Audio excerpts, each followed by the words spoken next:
Hello, hello, everybody. Good morning, good evening. I'm here. Hello, Nerf.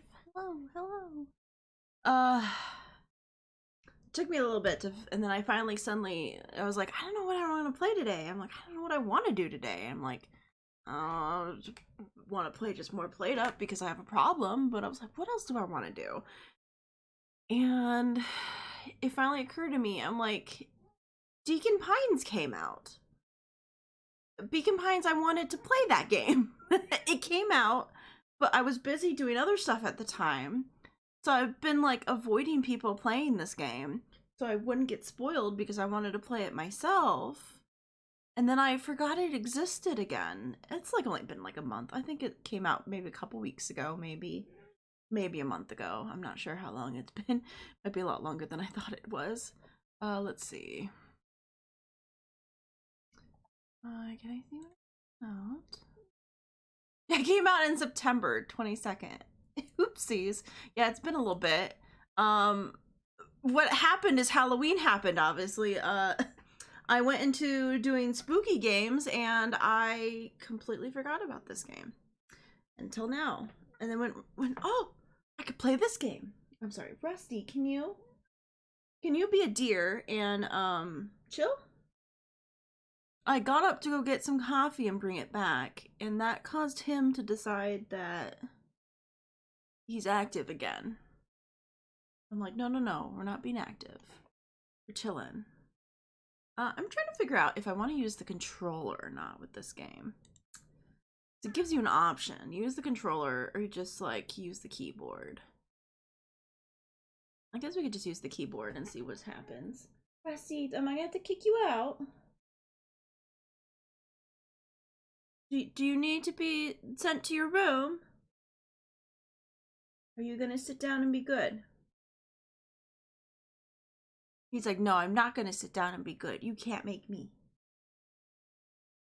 I hope everyone can hear you. So they know what I'm going through. I think he's calming. I think he's calming. This is cat for you. I think he's calming. Oh, man. Alright. I feel like I'm way down there. I don't know why. It's probably fine. It's probably fine, but you know. Oh, and he's leaving. Alright, cool. Alright. Yeah, maybe we'll just do keyboard. We'll just do keyboard. Hopefully, if it feels weird, we can always probably flip over. So let us begin. Let us begin.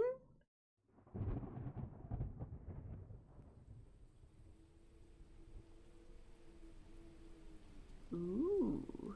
Dark stormy night. Dear reader. Oh, that's a little quiet, isn't it? Hold on. I immediately want to use the controller. The mouse is not. The mouse no function. I don't want to use it. Alright, we'll have to turn it. Maybe turn that down and just turn. Mum. Maybe that's better. Allow me to introduce you to my book. Ah, there we go. This is better. This is better. How you doing? I'm doing good. I'm doing good. I'm excited. I remembered this game because I've been really wanting to play it. Like many books you've come across, it is far from ordinary. Okay, it's far from ordinary. You may therefore have some misunderstandings about its nature. Okay. The story that awaits you has not been fully told. In fact, its conclusion is not yet known, even to myself. It is in that way that my book is special. It is in that way that you are special. Yes, Misty? Are all the kitties coming in today?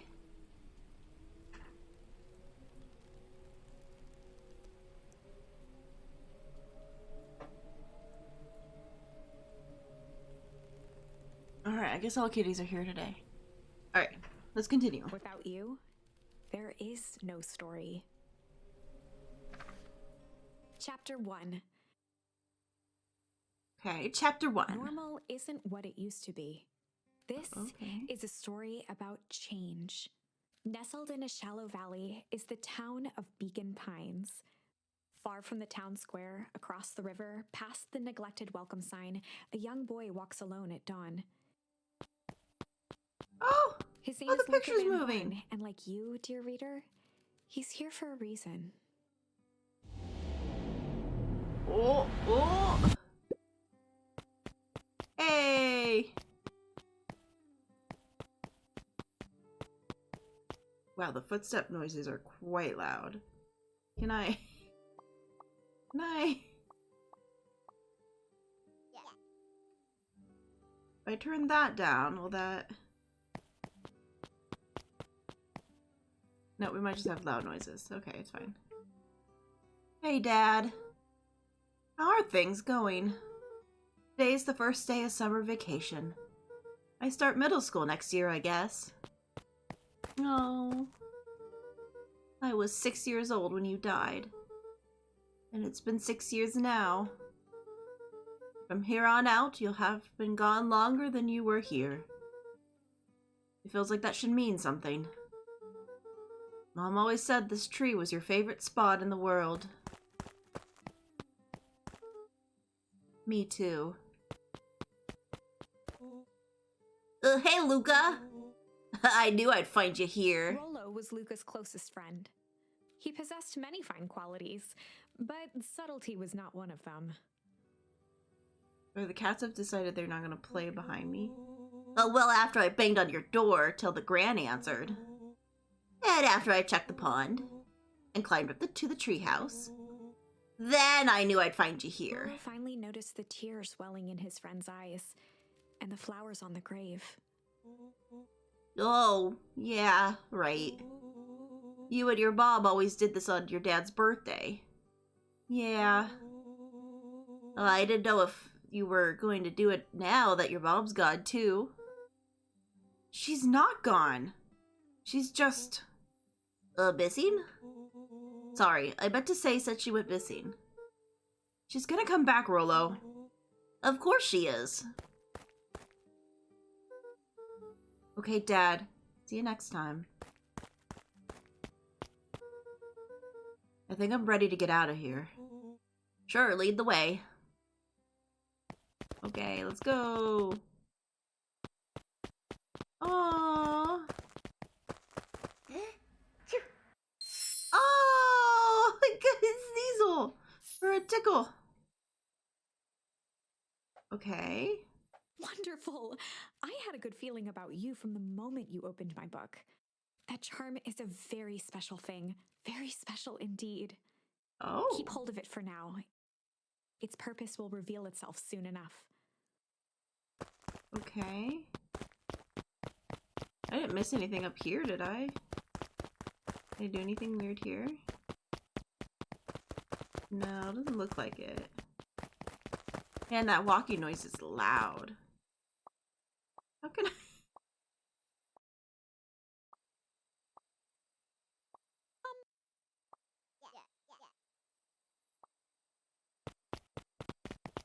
I guess the walking noise is part of the voiceover noise?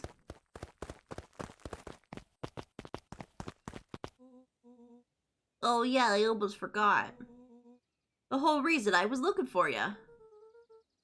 I was wondering if you'd ever get to that. I found the perfect way to start our summer. Oh, how's that? Rollo looked to the side suspiciously. Not here.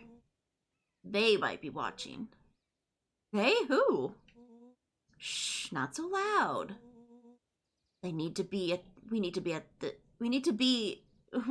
do this at a secure location. I didn't think I was gonna have to read today. Mission control. Alright, I just have to tell Gran, then we can head out. Oh, what are you gonna tell her? I don't know, I'll think of something. If it's all the same to you, I'll meet you at the welcome sign. Your Gran still wigs me out. I didn't do well with new people. She moved in like half a year ago. Well, just meet me at the sign when you're done. Suit yourself, I won't be long.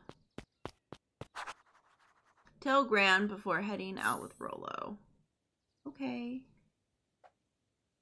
Alright, so we have an objective now. Dear reader, forgive me for this interlude. Remember that charm you found in the dandelion patch? Yeah? There are more of those special charms to discover throughout Beacon Pines. They've been known to reveal themselves to those who are willing. Some of them can be found in this very house. Okay. Since Gran had moved in, the house was more peaceful, more orderly, and more covered in flowery fabric. Okay. One of his father's old stethoscopes. Luca had spent countless hours listening to anything and everything with it. Not for years, though. Aw. Okay, so his dad was a doctor? Oh, I can have a chill. Oh, I'm pondering. Nice. Alright, well, I got another charm. Oh my god, he just slides off. It's adorable. Gran had already lit the fire. She kept a warm house, as if by grandmotherly obligation.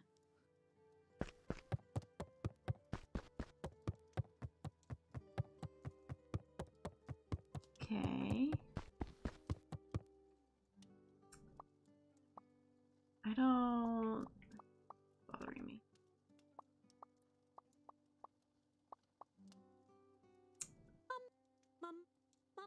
I'm curious, if I turn that down, is that really? No, that's just as loud. Okay.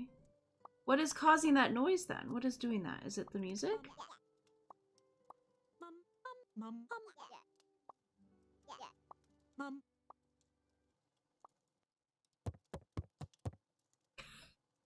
Can I just not change that audio?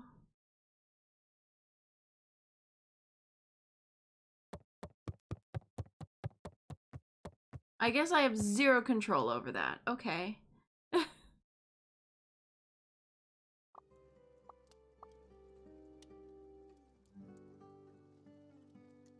They just a thumping. They're just I'm quite the thumper man.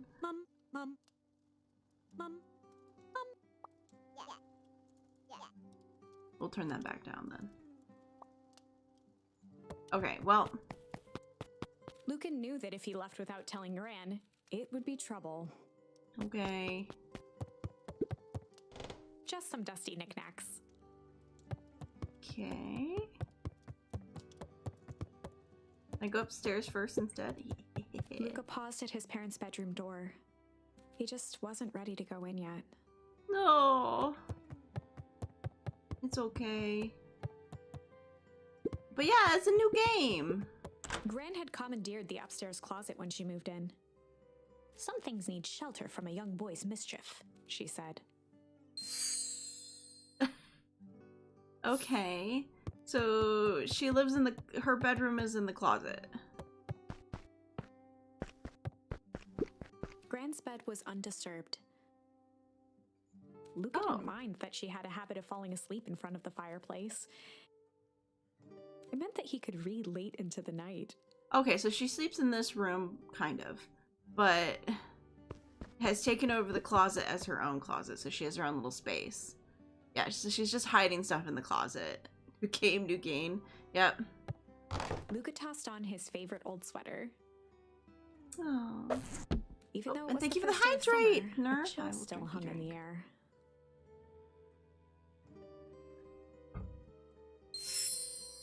Oh, we got another thing. So good. So good. Gran's moving in meant that most of Luca's things had been crammed in the corner. Luca was somewhat annoyed by the situation.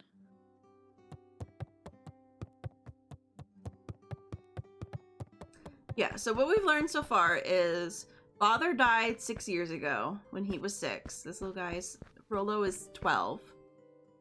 First day of summer, chill in the air, cannot relate. Yeah, what is that? It's already like overly hot during that time. Doesn't look like there's anything else. So dad passed away 6 years ago. I don't know, what is this dude's name? I just started playing this game.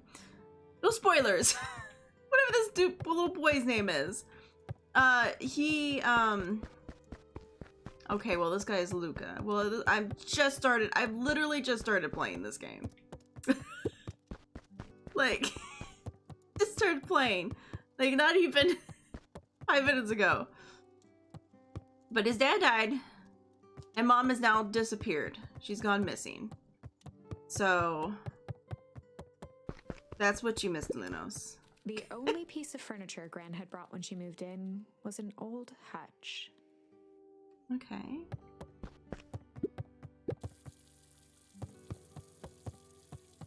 I turned the water on. A pair of dull scissors, a broken can opener, a mostly empty bottle of glue, and some loose string. Huh. Hey, I found junk. Nice. Can we turn the water off? An array of prepared meals crowded the refrigerator, each labeled with a day of the week. Okay. Oh my, this is quite exciting. I am now certain that you are the one I've been waiting for all these years. You'll recall I was a bit coy regarding the use of charms earlier. Okay. Excuse me, I tend to have a flair for the dramatic. I like this person already. I'm roughly 2 hours in. I know a bit more, and I still haven't reached the end. You are about to encounter your first turning point. Nice. There are certain times in this tale when everything hinges on a single word. Step forth, dear reader. Can I not? Can I look around instead because I'm scared? A sturdy old wheelbarrow.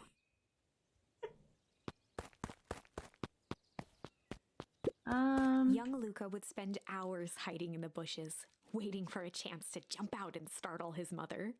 She always enjoyed humoring him by feigning terror. No. A beginner's guide to gardening laid open on the bench. Can I not? Yeah.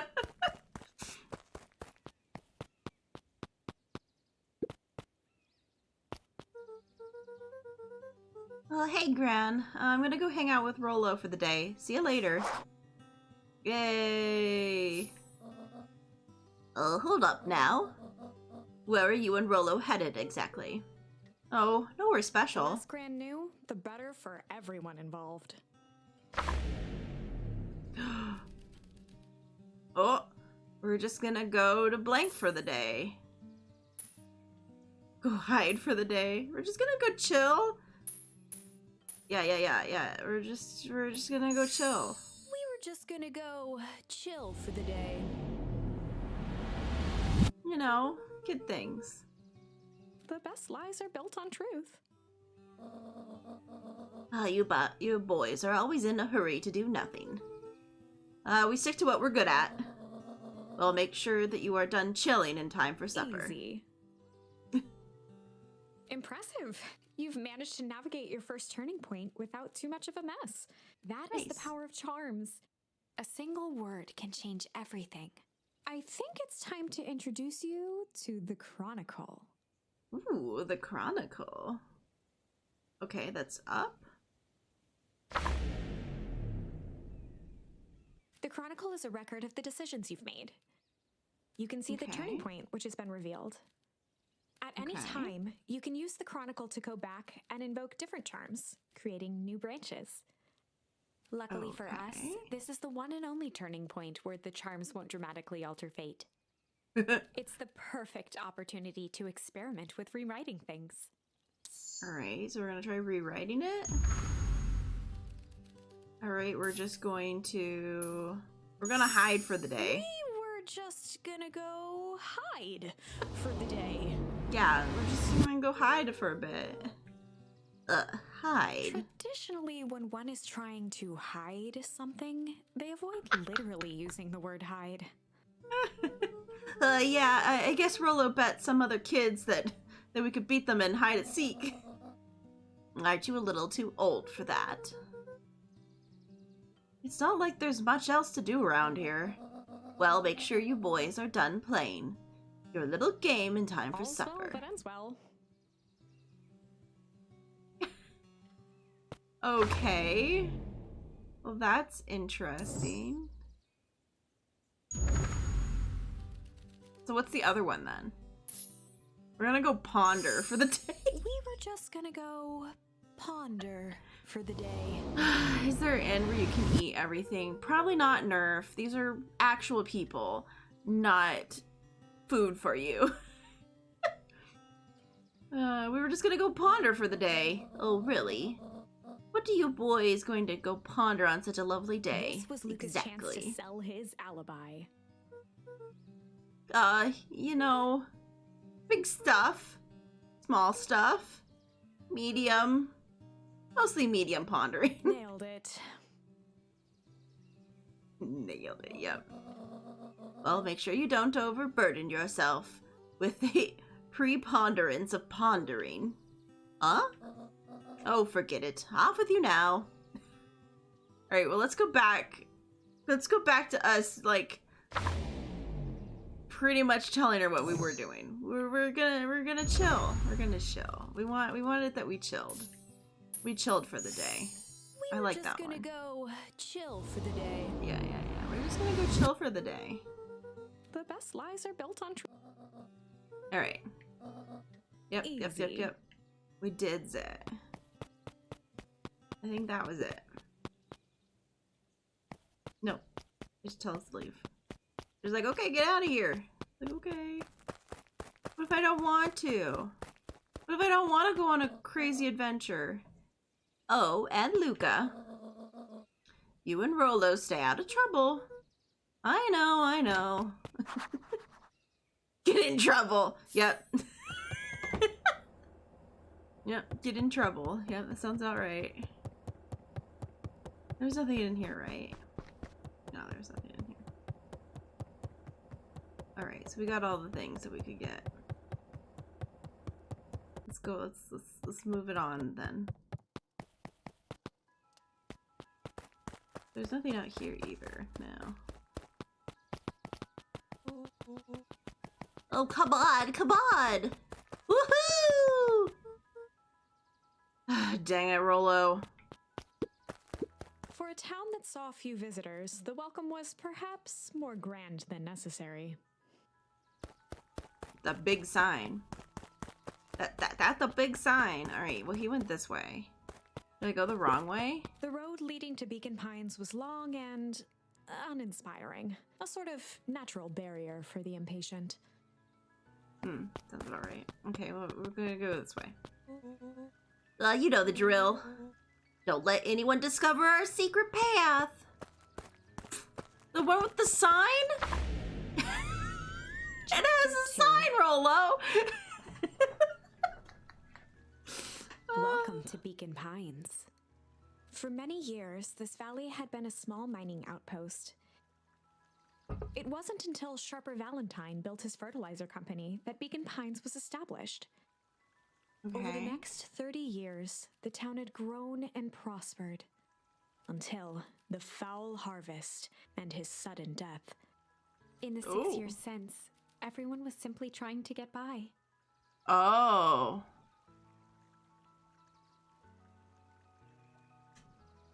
Town has grown until the foul harvest and his sudden death. So Dad had something to do with this? Because it's been 6 years since that point? And Dad died 6 years ago? Hello? Sorry, Mr. Van Horn. Can't talk right now. Very busy with preparations. Mayor Augustus Valentine was not busy. Oh, okay. Sorry, Gus. How many times do I... It's Mayor Valen. Flustered, Gus instinctively loosened his tie. Okay. Keep up the good work. I must briefly attend to a concerned citizen. What? Huh? It's nothing. Keep at it. Alright. What can the mayor of Beacon Pines do for you today? Oh. Just saying hi, I guess. Well. Good day to you too, young Mr. Van Horn. Okay, I don't know what that was about. Hey, Mr. Kier. Hey there, pal. Kerr was the CEO Oh, of Kerr. Colonial Harvest Company. He had become a fixture around town over the past few years. After the failing of Valentine fertilizer, the town was hungry to welcome a new source of employment. Excited for the big festival? Oh, sure. Oh, come on now. When I was your age, there was nothing more exciting than a town festival. The food, the music, the dancing. Sounds pretty alright. Yeah, gosh darn right it is. I'm looking forward to letting off a little steam myself. Make sure to invite all of your little friends. I can't keep Rolo away if I tried. Excellent. Sorry, Luca. I gotta get back to the proverbial grindstone. Our harvest awaits and all that. Ho now! The left side's a little low. Poor guy. Hey, can I talk to you? Hey! Oops, I walked away. I'm back! Can I mess with the thing? Hello? Hello, can I mess with this?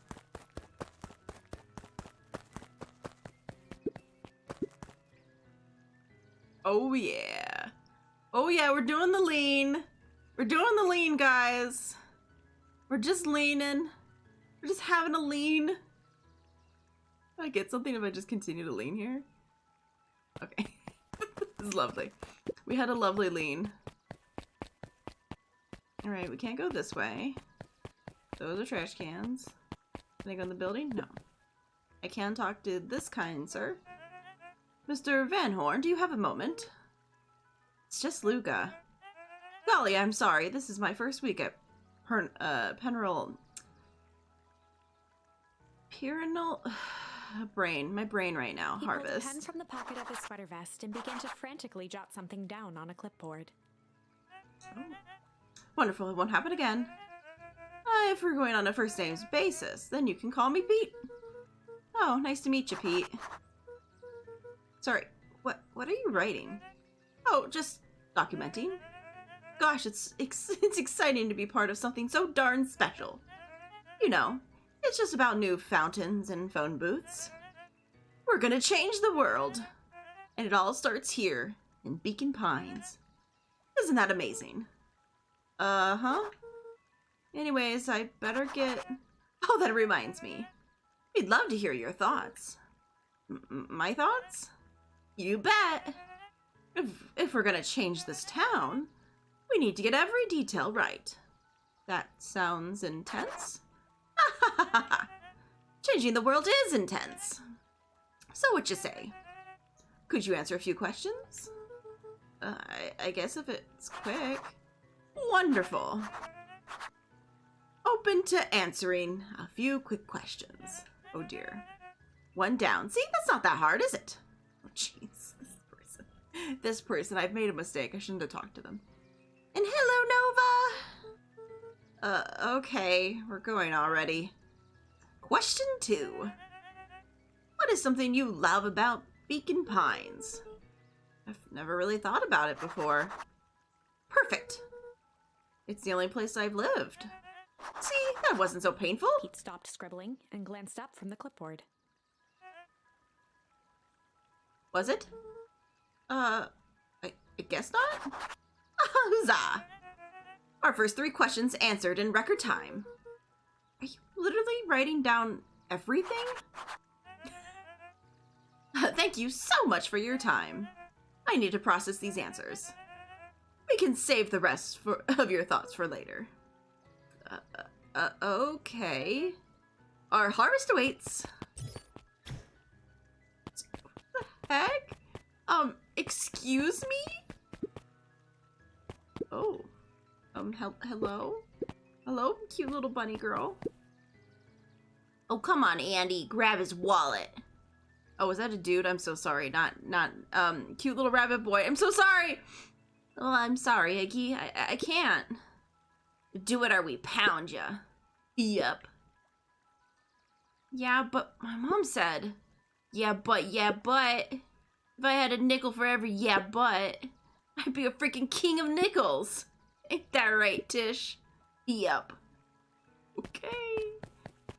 Sorry, little rabbit boy. I'm sorry I thought you were a lady. Your eyes just made me think you were a lady. You have lovely eyes. I'm so sorry.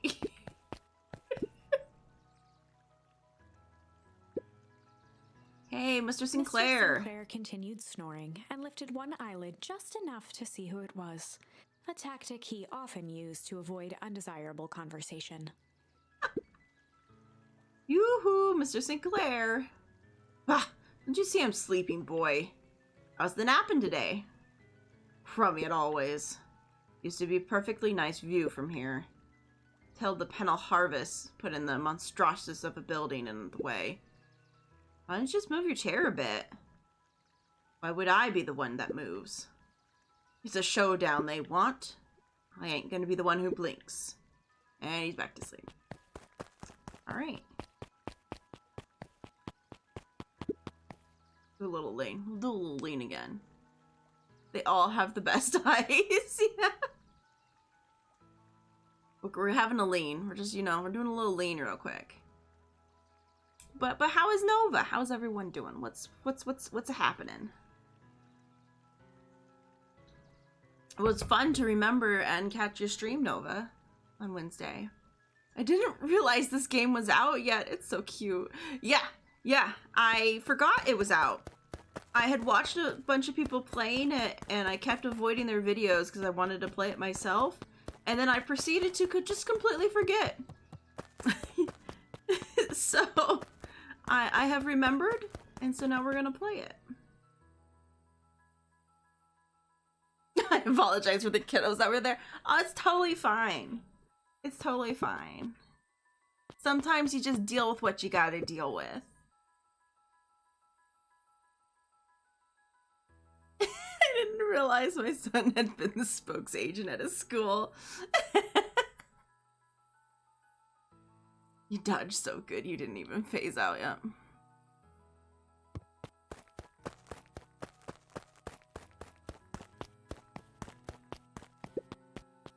It was mostly funny than anything else. You having to scold them. Authorized personnel only. Alright, I'm pretty sure I'm supposed to go in there. Hello. Hey Jetson. Is the lion playing any tunes today? No bites this morning, I'm afraid. Come to think of it, I can't remember the last time I reeled one in. But hey, it's never about the catch.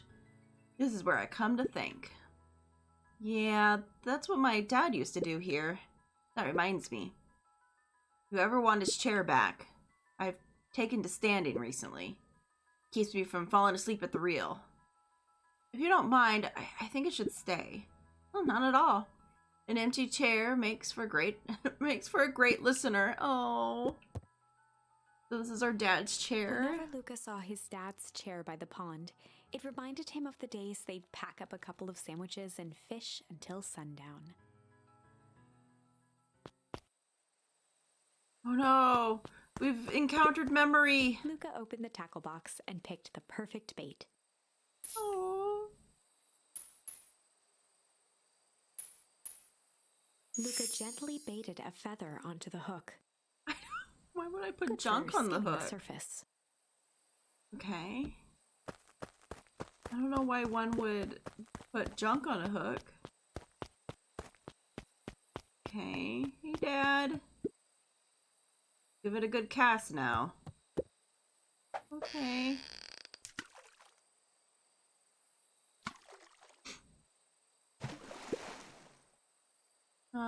You have to reel it in a bit faster, or you'll lose. Your catch will lose interest. Okay. Luca tied a shoestring to the hook. What fish could resist a nice shoestring? Okay. Wait. We're trying a shoestring now. Oh, I actually have to fish. Oh no, I broke it. Oh, easy there, buckaroo. You don't know your own strength. Alright. Luca gently baited a feather for skimming the surface. Okay. Let's try this again. I've learned now.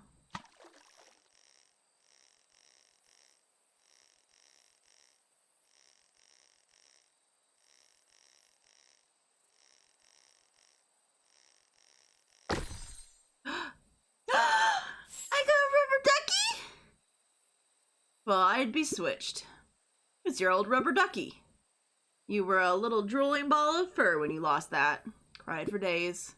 I told you it'd turn up. I got a rubber rubber ducky! Oh, I did it, guys! I got a rubber ducky! I can't grab it, though. I want to grab the rubber ducky! Go pick your... Oh, okay. I guess we're gonna do the shoestring now? Tied a shoestring. What fish could resist a nice... Okay. I guess we get to find out what both things will give us. Well, how can you do better than the rubber ducky? You can't do better than a rubber ducky.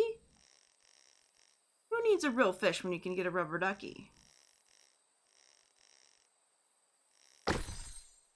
Oh, an old boot. I get the boot to go with the string. Where do you think the other one is? Hard to say. Sometimes things drift away.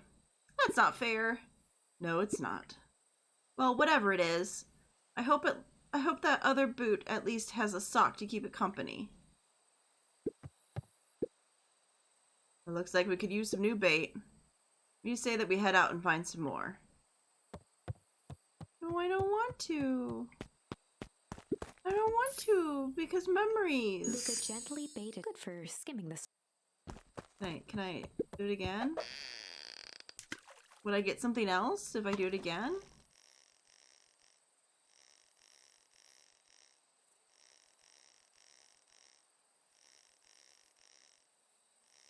I'm just gonna spend the entire game fishing.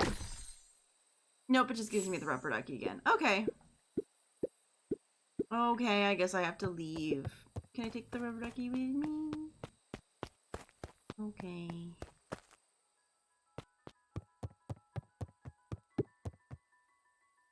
I guess that takes me back into this memory? Okay, so I guess we can fish whenever we want from that memory? Okay.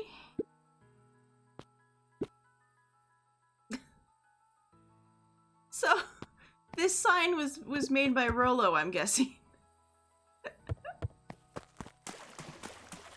Oh, look, I'm walking through the water. The boys had a good thing going. As long as they kept old Jeff happy, they had an endless source of precious materials to add to the treehouse. Okay, whoever Jeff is. Anything else to look at down here? No? Okay. Oops. Up the treehouse? I'll talk to you in a second. Passed, Rollo became obsessed with them building their own Hank atomic star scraper. It was some time before Luca realized it was Rollo's way of keeping him occupied. Aww. Oh yeah, let's chill. Oh, a good chill, man.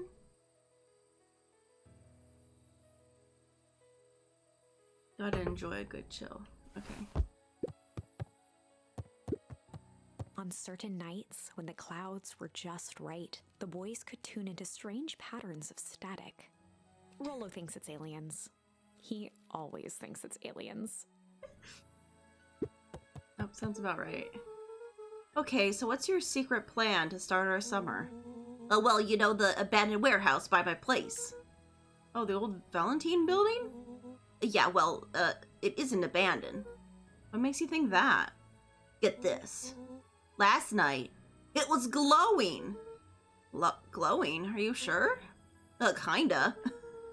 That place has been empty since the foul harvest. Yeah. Who would even want to poke around that place? We would, Rollo. We would. Wait. It's just a busted old warehouse. I just bet we could do some research at the library. You actually want to go to the warehouse? What do you expect to find? Answers.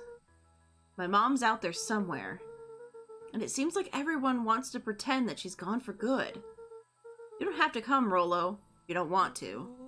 Luca, remember that time I sort of accidentally burned down the chicken coop? And you jumped in and said it was your fault before my paw throttled me? This is the flaming chicken coop sort of deal. I've got your back. Oh, thanks, Rollo. Now that I think about it, poking around in a decrepit fertilizer warehouse is exactly how I want to spend the first day of summer. Let's go! And he's gone. Ooh, Ooh, I can go outside. Luca's winter coat decommissioned for the summer. With the cold holding out longer than usual, he reconsidered its usefulness. Yeah, this feeling of summer being...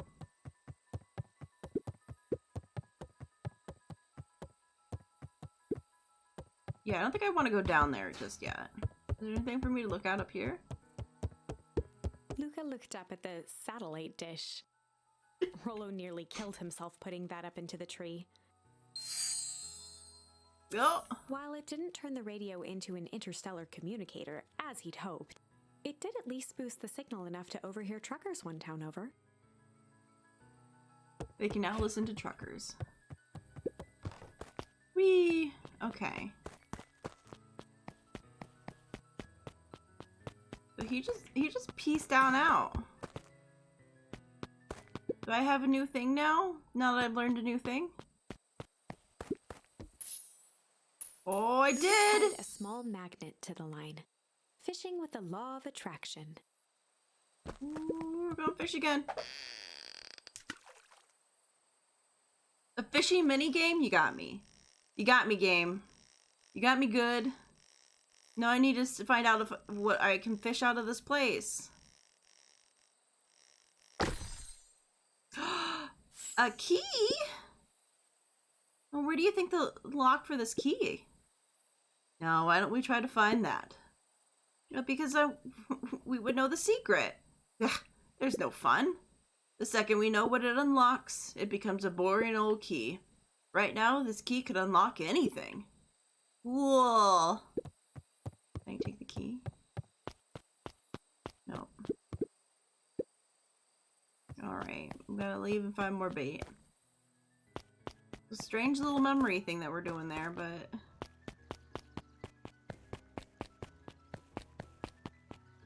That's some next dad level wisdom right there, I bet. Did I worry about anything else? I'm very upset that the leaning didn't give me a thing.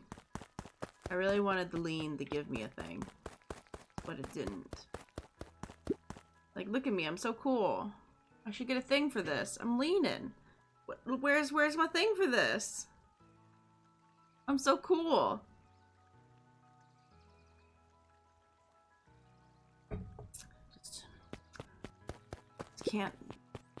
Just can't be that cool, I guess. Alright, Rollo.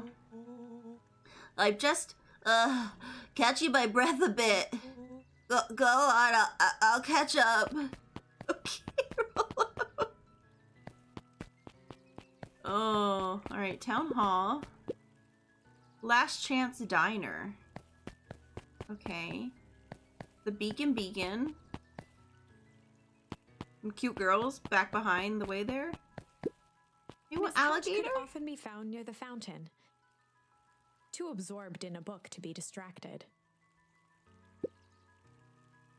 The two wandered down the wooden path, unaware of the danger ahead. Oh, this is getting good.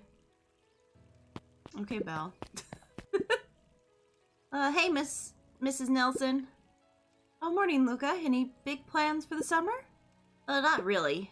Have you heard anything about the old fertilizer warehouse? No reason. Anything, any strange happenings? Can't say I have. Either way, a dusty old warehouse is no place for a young boy. You be safe now. It's fine. I'm fine. Hello? I would like to Luca look. could see the morning regulars nestled in their booths at the early bean. Oh. Can I come up here? There's a whole other place up here. Piper? Oh, hey, Luca. What's up? You know it's spring break, right? Of course. And it's, like, the morning? Correct? And you're studying? Like they say, the early bird gets the proper education required for a successful and fulfilling career later in life. Mm-hmm. Like, okay. Hey, Zarl. Oh, hey, Luca. Could you please tell this lazy butt to help out in the cafe? Lumi, Zara would like you. Luca, let me give you a little gem of advice. If you never do what you don't love, then you'll never work a day in your life. Wow. You're really setting the kid up for success. Damn, lessons learned. I'll never have to work if I just don't care.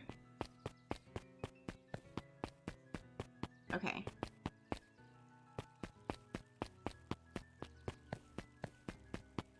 Hey, what else can I get myself into? Holden Hello? Wilder ran the local paper.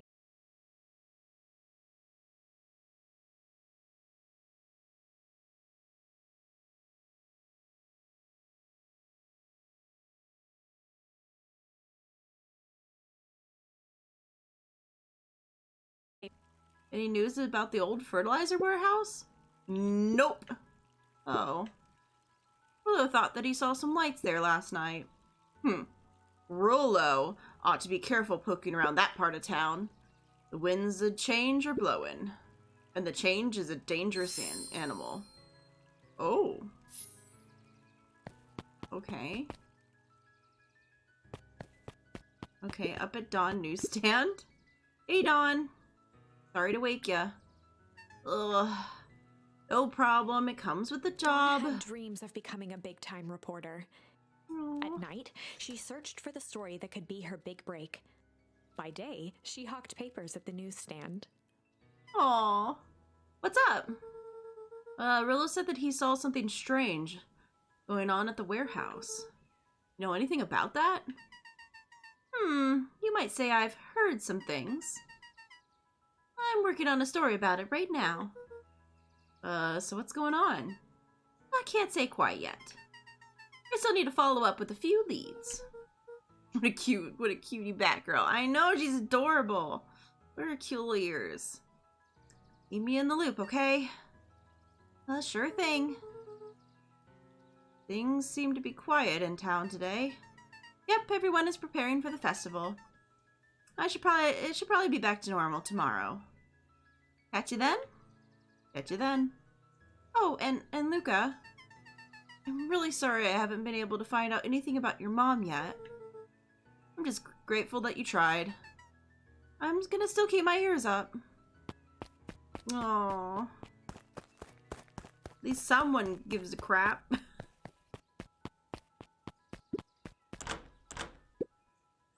I guess Mrs. Frettley is getting ready for the festival. Names are hard. I'm not good at names.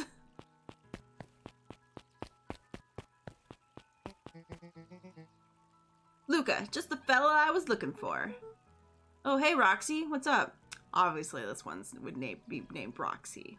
Oh, right. Rendezvous with Roxy. This is an important turning point. The first time where your charms will change the course of fate. Oh boy. And currently, we only have one suitable charm at our disposal.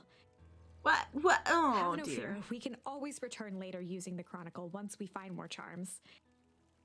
Well, now I'm just rambling. Where were we? Okay. Have you seen my blockhead brother today? He skipped out before breakfast. Well, not really, no. Can't say I have. Can't say or won't say. Roxy, would I lie to you? Oh, jeez. Oh. Luca, wait up! I almost forgot to tell you! Roxy might be lurking. Roxy might be lurking around here. This is one of her favorite places to stand around and be useless. Rollo! So if we need to make sure she doesn't spot us. Rollo!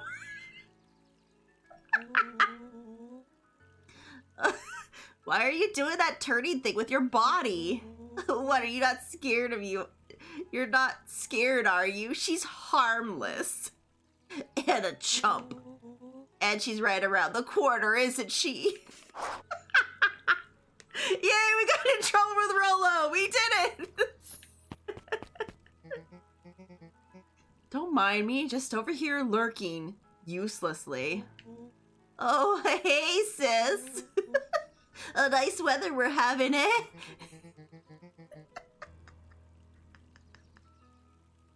I couldn't help but notice you snuck out this morning before breakfast. I wasn't hungry. Also couldn't help but notice your morning chores were left unchored. Roxy, I'm gonna level with you. I'm sick of tired of digging up carrots. We all gotta pick up the slack since the fall harvest. Almost every carrot I dig up is rotten. And the rest look like they've been hit by the atomic shrink array. All the more reason to keep digging. There's gotta be more to life than puny carrots. Look, Roxy, Luca and I have places to be, so if you don't mind... Oh, I do mind. I'm not gonna catch hell again because of you. So you're either gonna march yourself home and harvest those carrots, or I'll haul you home myself. Uh-oh. Rollo froze as Roxy took a step toward him, cracking her knuckles. Uh-oh! Rollo knew he had one chance to save his friend from being dragged home. Okay, in the past, he found the best way to deal with an enraged Roxy was to be a little... Oh no, chill. Oh no, this can't be good. In the past, he found the best way to deal with an enraged Roxy was to be a little chill.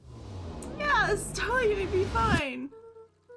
Come on, Roxy, it's like the first day of summer. The sun's shining and we just want to take it easy.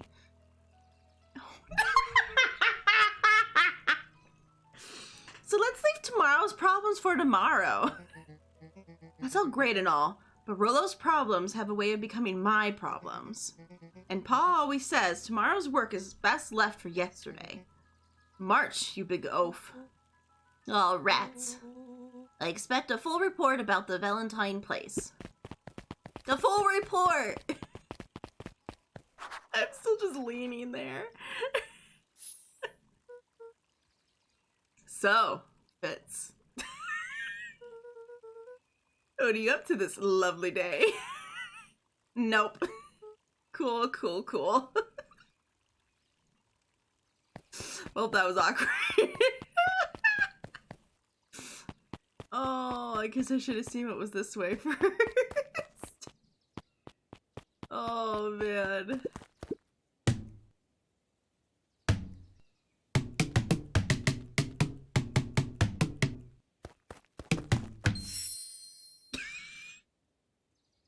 Wait. Play that funky music is the achievement I just got.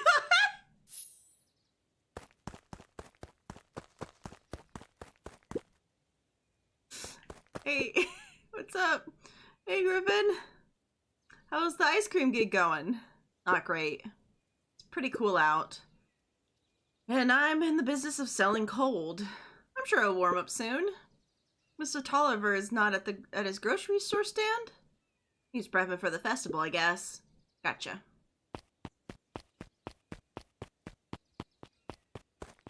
The responses is me just slapping Roxy. God. Hey, Bert. Oh, hey, Luca. I'm doing some fact-checking for the town history exhibit. Look, kid. I'm just here to put up the lights. But did you know when the town was founded, there was only 7 citizens? And they all worked for a mining company? And there was only one dirt road leading into town? And there's still only one road leading to town. Oh, right. Okay.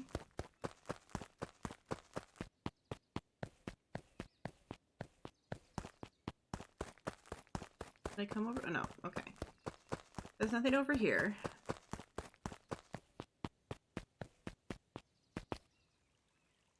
I'm curious. Did I actually unlock... Oh, right. It's the tree. Okay, no. I didn't unlock anything new. Okay, good. I was like, oh, no. Unlocked slap? That makes me worried. It's fine. Everything's fine. Harper Valentine, founder of Beacon Pines. Never underestimate what a good man can do given time. Harper Valentine. A bit much, if you ask me. Indulgent. Damn.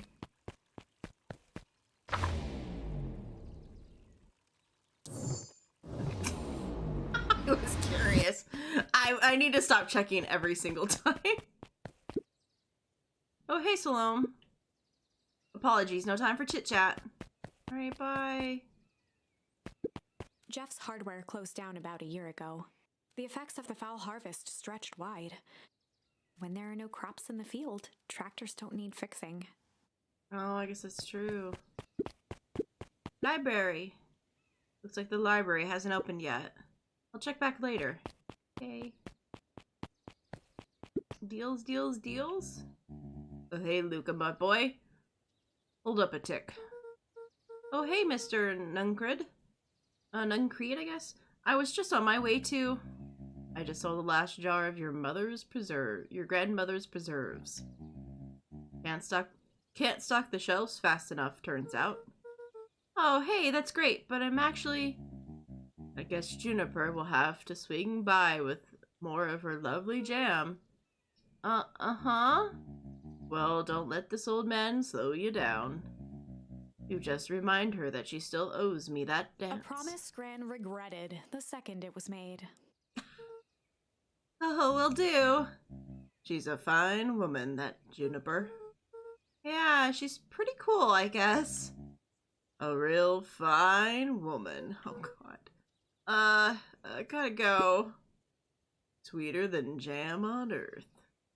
Oh, than any jam on earth. Okay, that's creepy. Can you please stop talking about my grandmother that way? Like, what the fuck? Brand new. Part of Perennial Harvest's Beacon Pines Reborn initiative. It didn't see much use.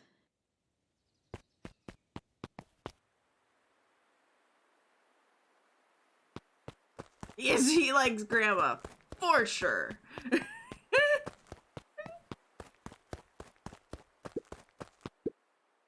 Oh, hey, Luca. Oh, hey, Joel. Oh, Joey. How's the bug hunt going? Not great. Bugs have been shy this week. Bugs get shy? Oh, sure. Bugs aren't that different from people. Sometimes they want to be left alone. You're gonna go into the weep wood. Be careful where you step. No bug crunching. Got it. Okay.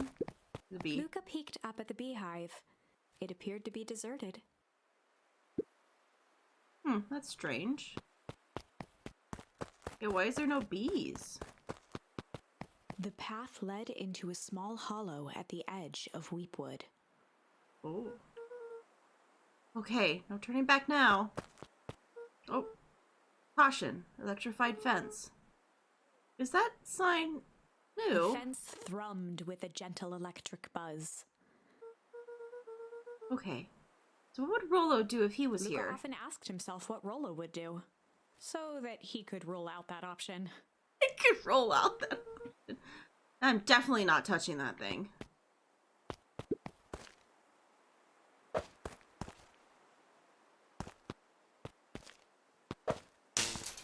As sparks flew from the fence, the light atop that section shut off. 2 bulbs remained. Oh.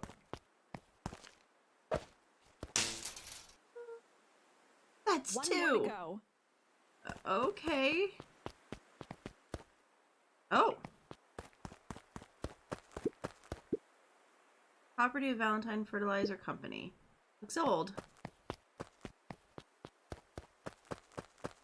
Is there anything else to look at? Okay. Doesn't look like it. Alright, well, let's go back. Uh-oh, where's back? Okay. I was like, where's back?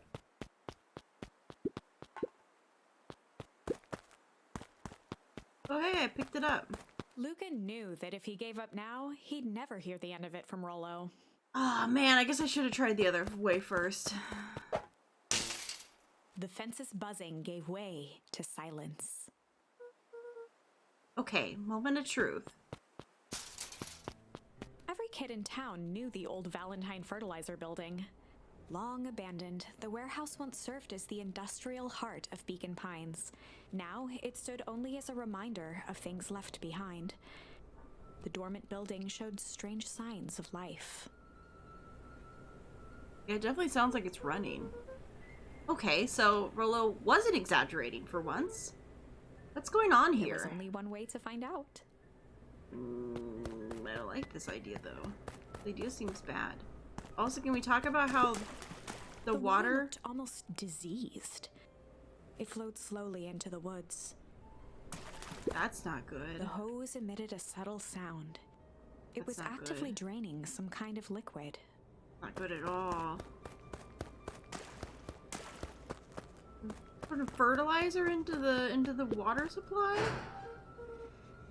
Wow, that smells awful. Too bad Rollo is not here. He'd have no problem poking around in there. Oh, gross. I more wondered about the thing coming out of that. Can we talk about how weird these trees look? No comments about these trees, huh? None at all. Okay. Locked. Luca thought he heard faint sounds coming from the other side of the door. He pressed his ear against the cold metal to hear better. A zipper? The sound of footsteps grew louder. Uh-oh. Hello? Oh, shit. Oh. Shit.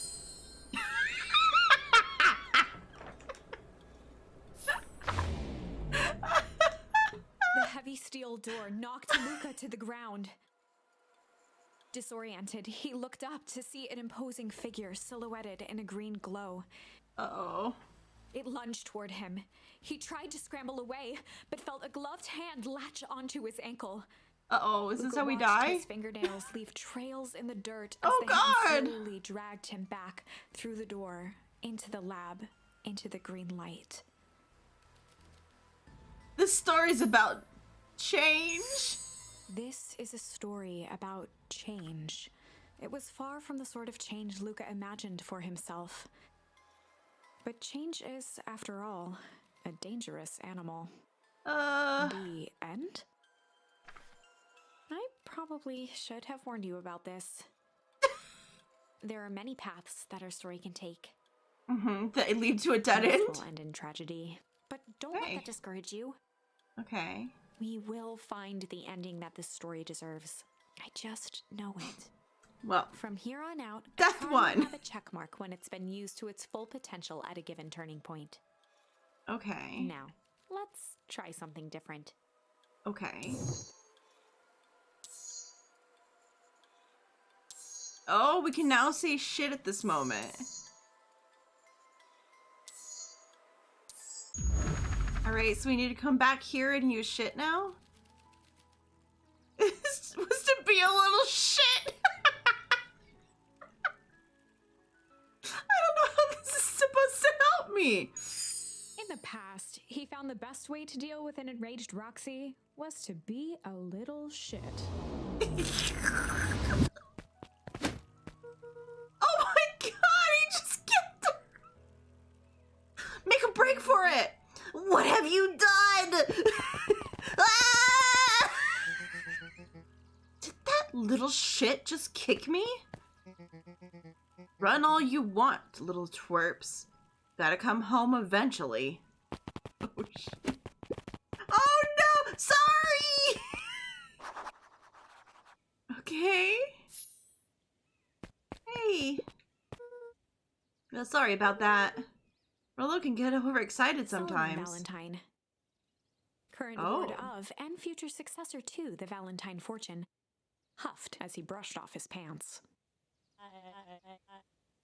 A town of complete and utter fools. No wonder it's... No, one wonders if it's worth taking anything here seriously. Either way, I'm really sorry. No matter. How are you doing? Me? Yes, with all your business about your mother and whatnot. Oh, I'm getting by? Still no word from her at all? No? That is truly a shame. Oh, There's unlocked shame. Your grandmother has taken residence to keep house. Yeah. And how's that going? You must stay out of each other's way. You make it sound like she's rarely at home. It's not like that. It's just that she has a lot to do. Mm-hmm. Well, she's still settling in and trying to figure out how to make ends meet. Indeed. Well, count your blessings. It's better to have a caretaker who's rarely around, in lieu of the one who tries to compensate by smothering you with attention. That doesn't sound so bad. Trust me when I say, it's best to rely on yourself. Family has a way of creating more problems than they solve. Uh-oh. Oh no, he's gonna get caught. Solomon trifled a gesture toward the approaching heiress Valentine. Speak of the devil. No wandering off like that. I'm much too busy to be looking all over for you. Apologies, Harris. We're just taking a stroll through town. Strolls are for commoners. You're a Valentine now. I want you to be present for the construction of the History Museum. The future of this town relies on its ability to remember our family's great past. Of course.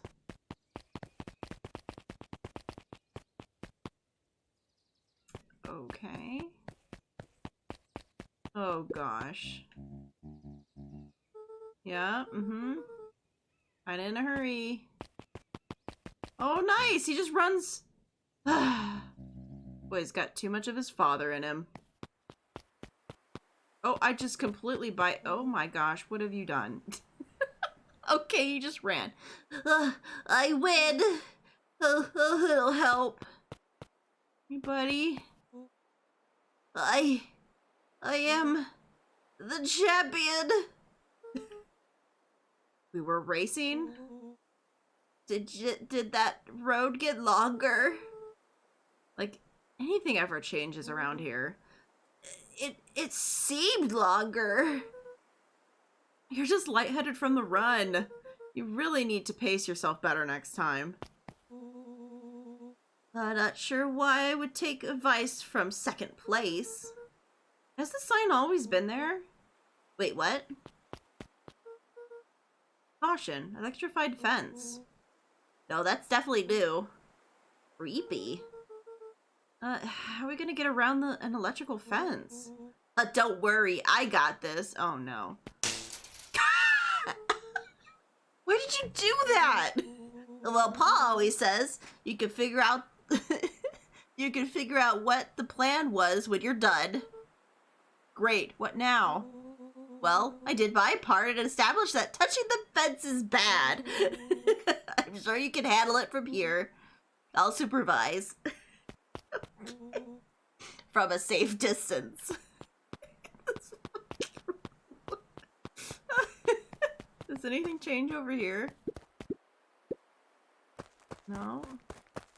Oh, looks the same.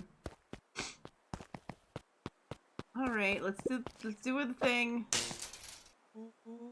Whoa, you're a genius. Yep, I know. It's definitely that I haven't done this before already. Well, I think that did it. Luca, you never fail to impress. Okay. As the glowing windows of the old warehouse came into view, Rollo began to bounce excitedly. I'll check it out. Dang, Rollo. You weren't exaggerating for once. Was there ever any doubt? This definitely needs investigating. Good thing two ace detectives are on the case. This is bizarre. This is awesome. Oh, there was a rumble. Did you feel that? What? The excitement in the air? Oh, you better bet your butt I did. Check out this puddle. That's not normal. And this hose. Oh, bad, the door's locked. Try harder.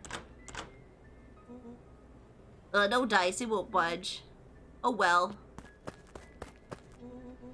Oh, this dumpster's due, right? I bet it's got some stuff in it. I can't really see what's in there. Who did all of this? My nose is itching. I think I smell some treasure. Are you sure that isn't just hazardous waste? Just help me get in. Hello. It would be an honor to throw you in the trash. Damn. Damn. Come on, Lady Luck. So what's in there? Let's see. There's a squishy bag of squish. Wow. And a good inch of stagnant sludge. Your natural habitat. Wait, hold the phone. Hold 2 phones. I'll check these bad boys out. Are those walkie-talkies? Just like Hank atomic communicators. Do these actually work? Ground command to Hank Atomic. Hank, can you read me? This is Hank Atomic. Ground command. You're coming in 5 by 5. How are your vital readouts, Hank? It's a little stuffy in here. Requesting assistance for evac. Help is on the way. Oh my god. What was that? Someone's coming. Give me your hand. I'm trying. My hands are covered in squish. Scoot over. I'm coming in.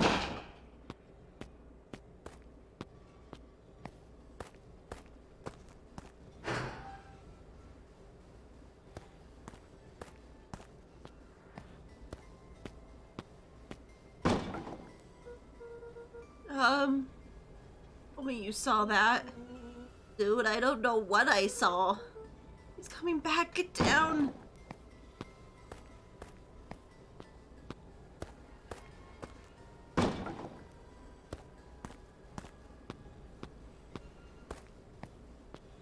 I sat petrified under the weight of the bag.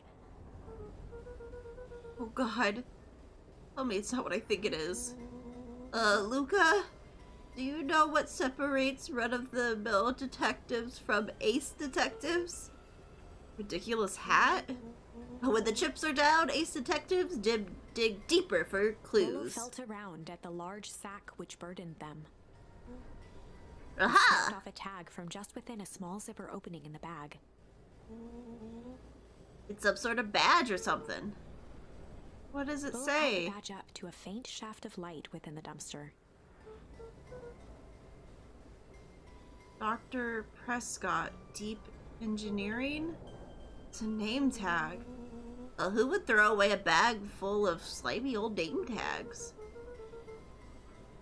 I think it's just one name tag in a bag full of something else. Oh, okay. Okay. I think we should make a break for it. Stay calm. This is no time to panic. I'm not panicking. You're panicking. Rolo, calm down. You don't have to squeeze my hand so hard. Dude, I'm not holding your hand. Quit messing around. What other slime-covered hand would be in here?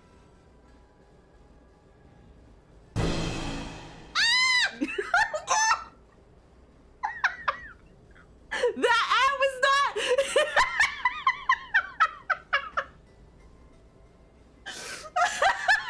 That ad was actually me looking. Seeing that.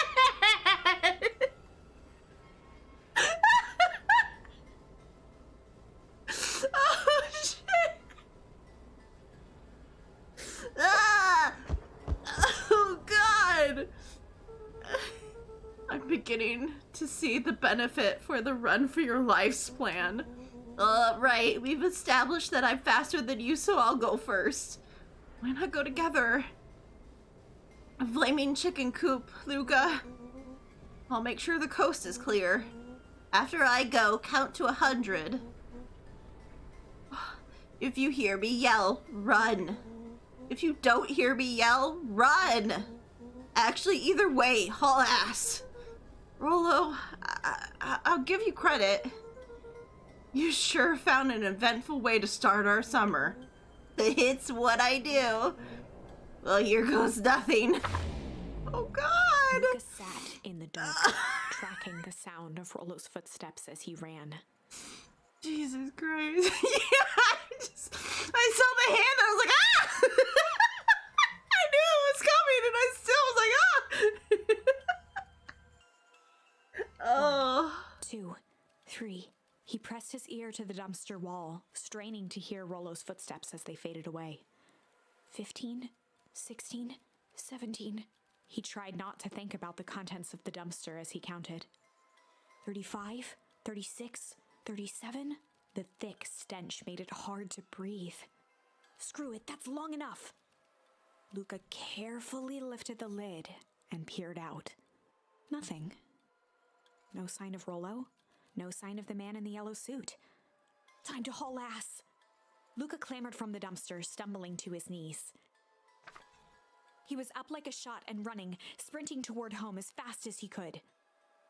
Beacon Pines flew by, blurred by the tears that welled up in his eyes. He wouldn't remember getting home at all that night. Throwing his front door open, storming up the stairs to his room and surrendering to sleep almost as abruptly as he hit his pillow. Chapter 3. How could one even after that go to sleep? I don't think I could sleep after that. Like, fuck that. I'd be like in my room with the door locked, not sleeping. Finding a friend. Is Rollo okay? The next morning, it was quieter than usual at the breakfast table.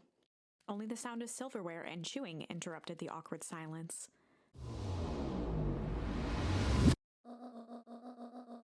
I finished jarring a mess of jam last night. So that'll need to be delivered into town today. Okay. So, what did you and Rollo get up to yesterday? Oh, nothing interesting.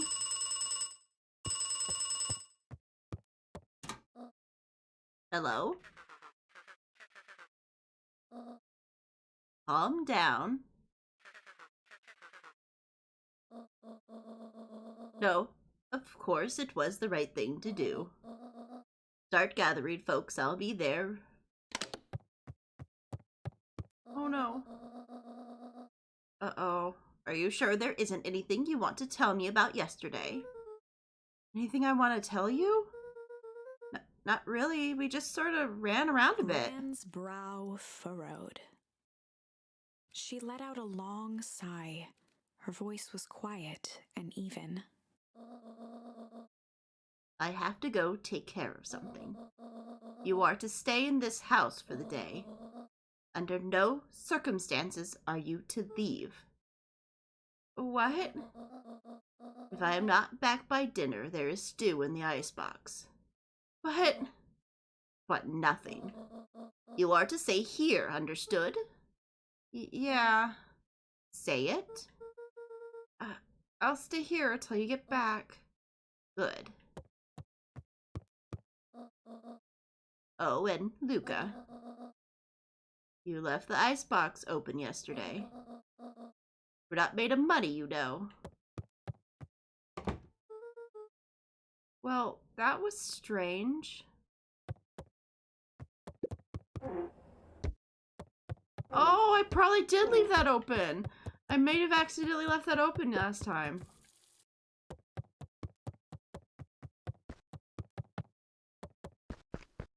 I'm scared.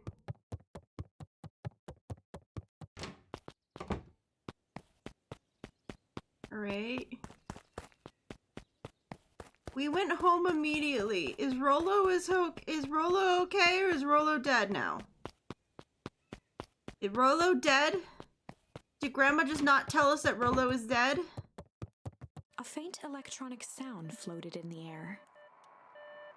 Oh. Is that coming from upstairs? Well, hold on a second. I gotta look around the house. Can't immediately go to the thing.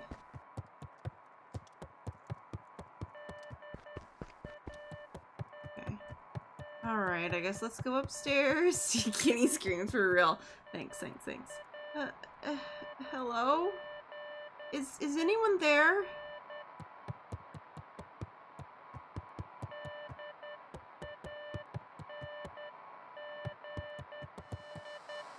Yeah, it's just to sit in the chair. You can, like, chill in the chair. I wonder if it's different. Let's find out. It's probably still the same. Now I'm curious. Is it still just the same? Yeah, you can just have a chill. But getting off the couch is probably my favorite thing. I'm like sliding down the chair. It's so great. Alright, let's do this. It's the walkie-talkie. Okay, Rolo, are you alive? Hello? Rolo, is that you?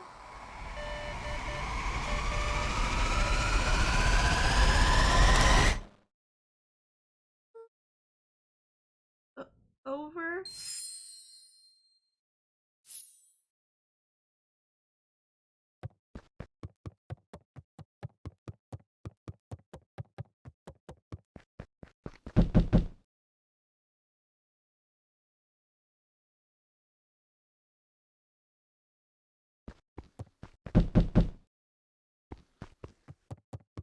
Oh, fuck all of this.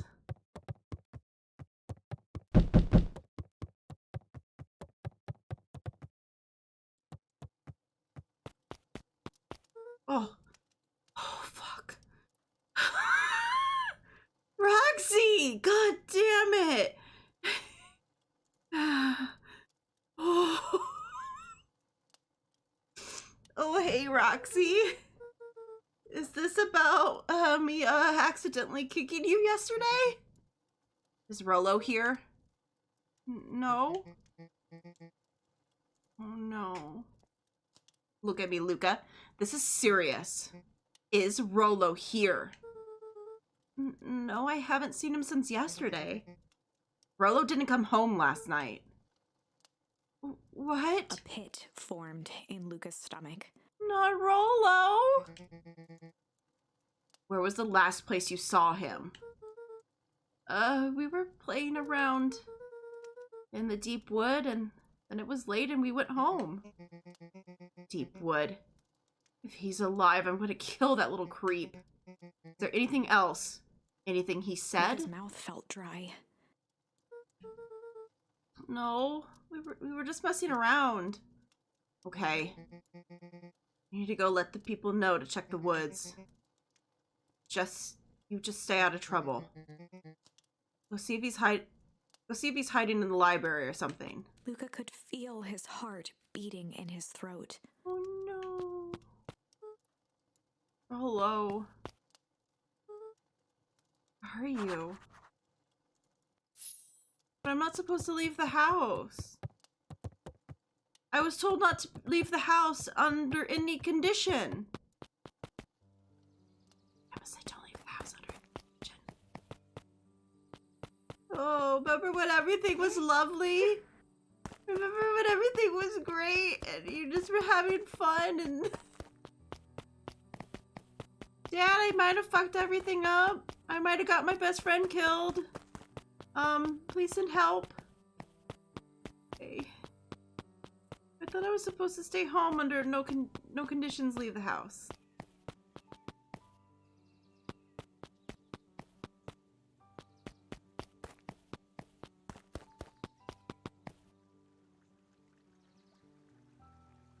Oh, I don't like any of this. Hey, Bert. Have you seen Rolo? Nope. Though I've mostly been talking to cupboards. They're setting up a lot of stuff for the festival. Why is this super cute game that's the most fucked up one they play? I don't know! I told him that it was fine. I'll wait right here until he gets right back.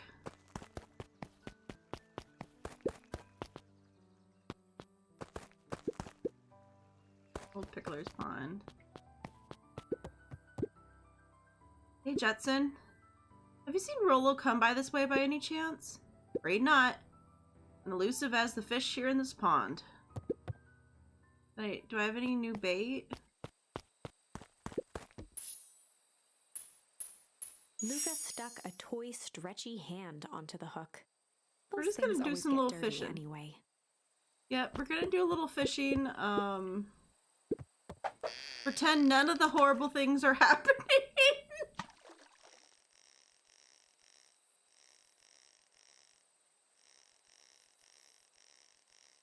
I knew it was a mystery game, but I didn't realize how bad it was.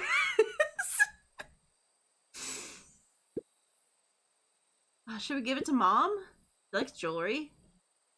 That's a sweet thought, Buckaroo. But I'm not sure she'll fully appreciate a pawn bracelet. Okay. Well, it was nice seeing you, Dad. I guess I'm gonna go now. I'm not going over that way. That's how you immediately get yelled at. Let's be honest, no matter where I go, I'm gonna get yelled at. Hey, bud. Howdy, Luca. Hello again, Pete. I'm not Pete, you silly goose. It's Toby. Could have fooled me. Well, hey, it's no problemo. The important thing is that we love to hear your thoughts. Yeah, I'm getting that impression. We're all part of something special, Luca. And it all starts right here in Beacon Pines. I got it. Looked up from the clipboard excitedly. That's right. How about you start by telling me? Look, no offense, but I got my own stuff to take care of. Ah, you joker. We're all part of this together. We'll let you know if you're... let us know when you're free for a few questions. It's super cute. You know it was gonna get super fucked up. It's okay. We'll totally save roll though. We really need to get back to work. There's a couple more minutes. If Roxy said she'll be here, then she'll be here. I don't see why we're standing around doing nothing and waiting for Roxy when I could be still standing around doing nothing and getting paid for it. Come on, Lumi. Roxy needs our help. My parents won't listen. No offense, but isn't Rillo always getting into trouble? I think it feels different this time. Well, what can we do to help? We need to check where the adults aren't. So I guess it's up to us to check the Weepwood. Our shift doesn't end in another couple of hours. We could spend the time making posters. That'd be great. I guess. Right. Fitz and I will check Weepwood. We'll be back later to pick up the posters. I think my dad has a map of Weepwood. I'll just swing by the house and grab it before we head out. Oh no.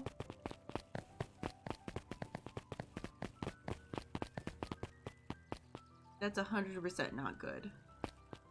That's 100% not good. What is this about a missing child? I must stress that the situation is completely under control. It just seems so terrible. And there's nothing else we can do to help? Nonsense, Mr. Cotter will turn up safe and sound, I'm certain. You must focus on settling in.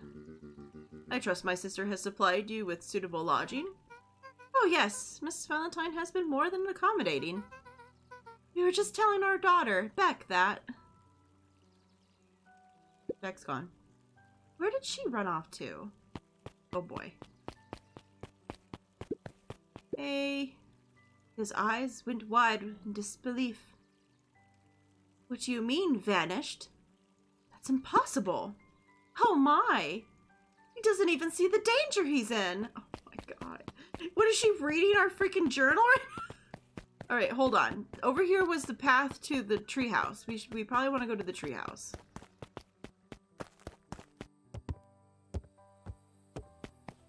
Okay, nothing looks weird so far. Nothing looks weird. I don't like this.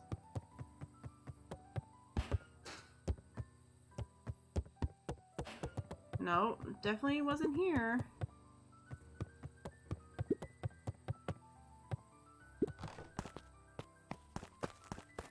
Okay. The piano music is not helping the situation. Hey, bud. It's too...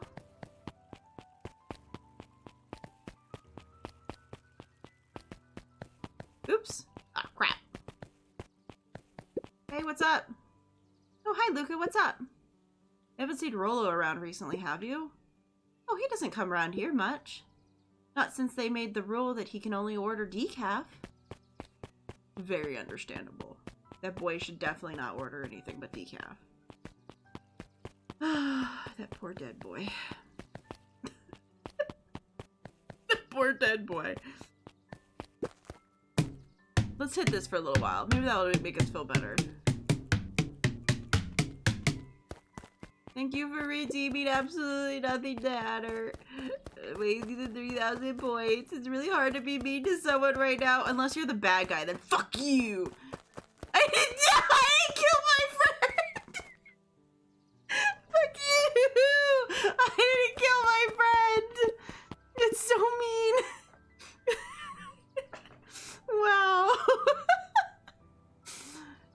Wow. Hey, Isun. History Museum. It's laughable, really. Did you happen to see Rollo in there? Nope, just the shadow of a family clinging onto a town, clinging onto the past. Oh. Feel free to check for yourself. But don't expect to have your mind blown. Okay. Hey, Griffin, have you seen Rollo by? I haven't seen him all day. I'm sure he'll show up safe and sound. And when he does, tell him that there's strawberry double scoop waiting for him on the house. He'll like that.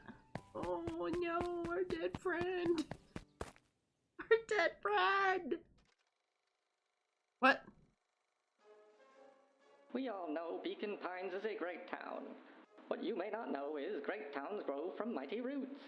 And that is why you cannot tell the story of Beacon Pines without telling the story of one Shopper Valentine. Young Shopper's keen intellect and strong moral fiber led to a grand vision. A vision of a community dedicated to a better tomorrow. In his own words, a better tomorrow is within our grasp, but it requires a singular mind to harness it. Lucky for us, he decided to grow that vision here in Beacon Pines. And how does one grow a better tomorrow? With fertilizer, of course. Valentine's Fertilizer Company became the lifeblood of a town yearning for purpose. But then tragedy struck. A scientific experiment gone wrong. An accident which took Shopper away from us far too soon. To this day, we struggle to pick up the pieces. But one foul harvest isn't enough to stop the people of Beacon Pines. The spirit of Shopper Valentine lives on.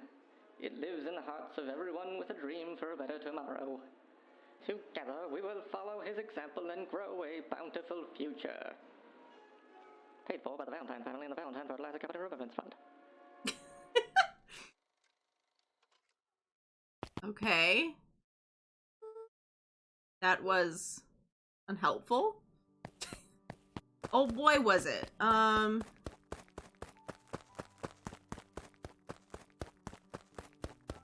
Okay.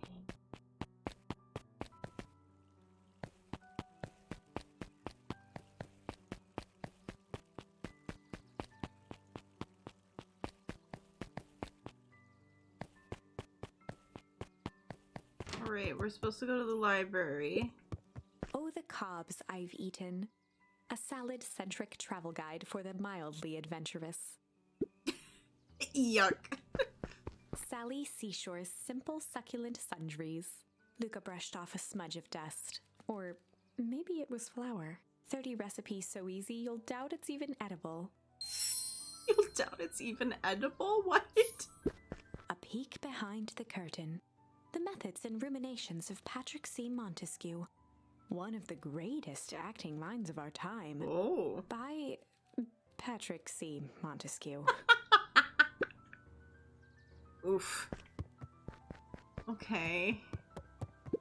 There were rarely any actual new additions. Simply a variety of existing content rotated into the front display each week. Not fooling anyone.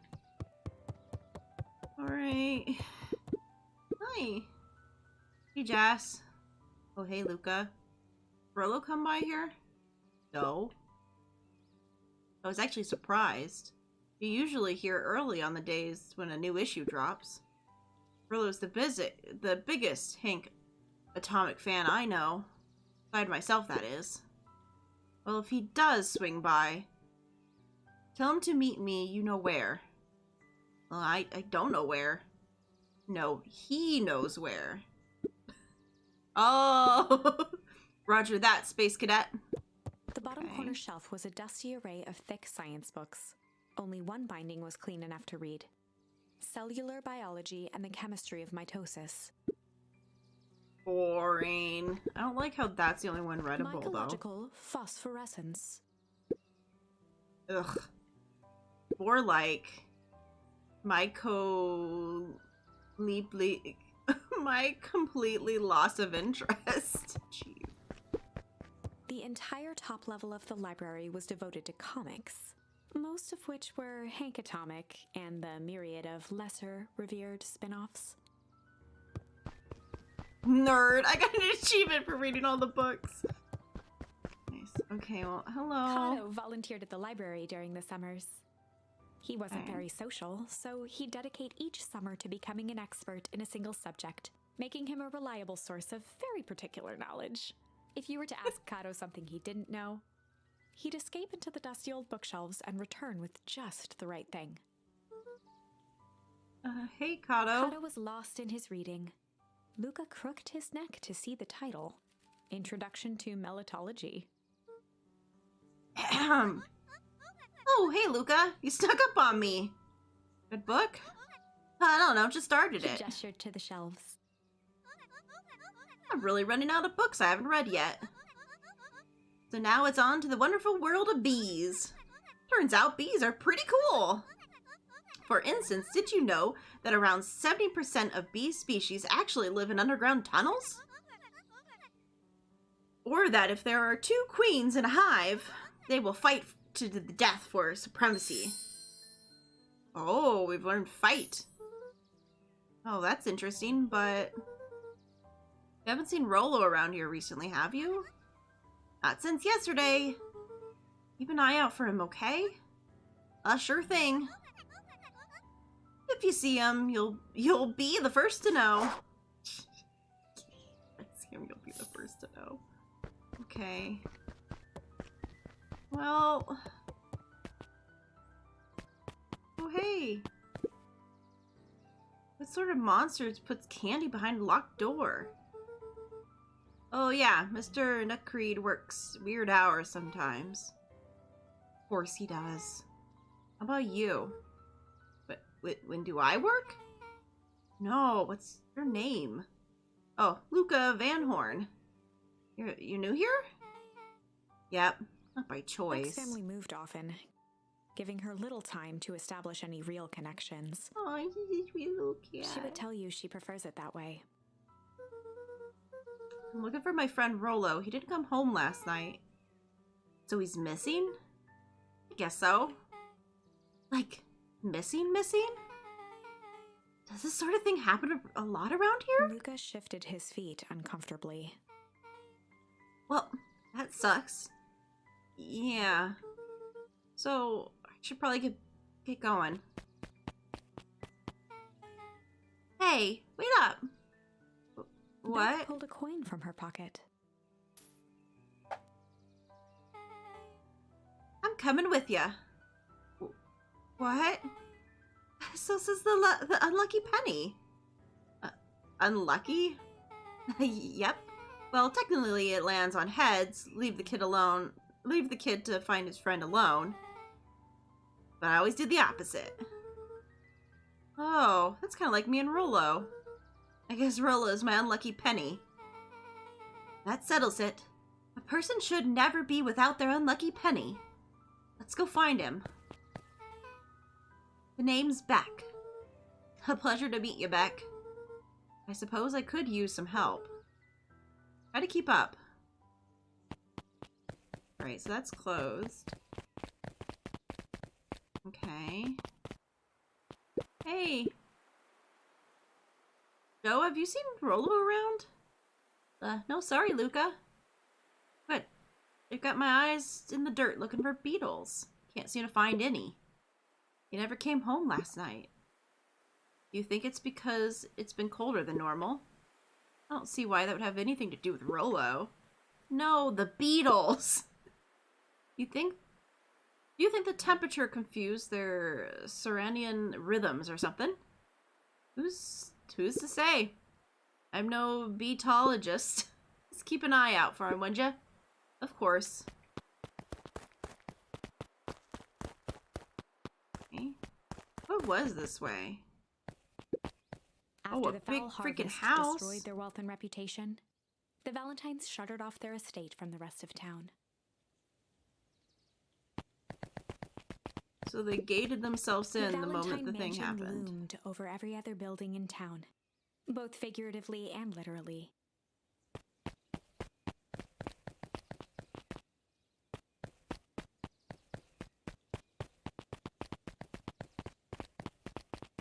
Alright, well we missed looking at this last time. I didn't go this way and then it wouldn't let me go this way. But I guess it's just their house. Okay. It wouldn't let me go back this way. And then last time we just ran right through. Oh dear. Dang, they boarded it up. They boarded up the way in.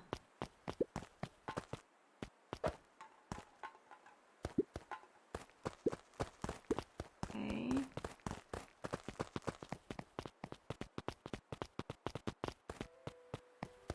Uh-oh.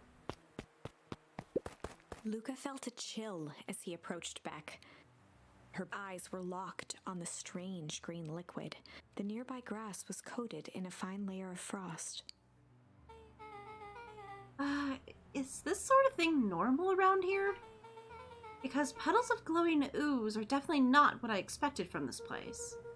I have no idea, what that stuff is. Well, the next obvious step is science. What does science suggest? Poke it with a stick! Luca watched as Beck dipped a broken tree branch into the goo. Beck's eyes widened as flowers grew from the dead wood. First small buds, which quickly bloomed into vibrant petals. What the? As Cool! quickly as they had grown, the flowers began to shrivel and turn gray. Beck dropped the stick with a grunt of disgust. Okay. Well, so the science tells us that this junk is weird as hell. Yeah, it seems dangerous. Hey, Tish, look what the cat dragged in. Yep. I don't have time for this right now, Iggy. Don't say things like that. It'll hurt Tish's feelings. Ain't that right, Tish? Yup. She looks fine to me. Why, hello. I don't think we have been properly introduced. Iggy's the name, and this is my compatriot, Tish. Yep. You probably heard of us. I can't say I have. I'll forgive you just this once on the account of you being new around here. Why would you hang out with this dud? Oh, he seems pretty alright. Iggy, why do you have to be so... you? Has anyone ever told you that his parents skipped out on him? Shut up. It's true. They got tired of having such a pathetic kid and left him. Iggy, I'm only going to tell you this one time. Don't talk about my family. Look who's grown a backbone now that there's a girl around. First his pops croaked, then his mom finally couldn't take it anymore and bounced. Iggy took a step towards Luca, his sneer lit by the glowing puddle. Beck could see tears welling in Luca's eyes, his fists clenched. Some things about Beacon Pines were very different from the city. Fight. But a bully from a I know, Hazeltown right? We is have fight very now, different bitch. From a city bully. Beck took a deep breath and thought. Well, it's time to bust out the tickle.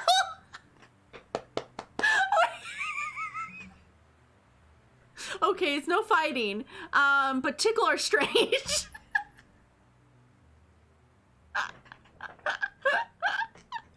Oh, I don't know which one I want to do. Be weird or tickle them. No fighting allowed, I guess.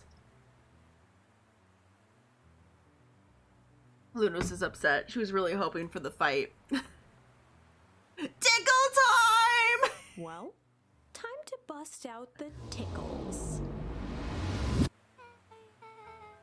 Hey Tish, want to see something cool? Yup. Check it. Beck lunged forward and began to tickle under Tish's arms.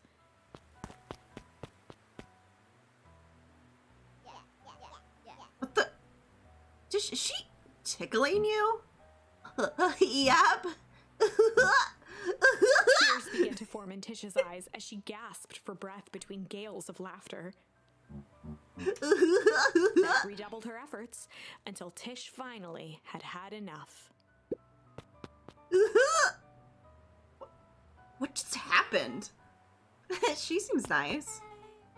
Sorry for the interruption.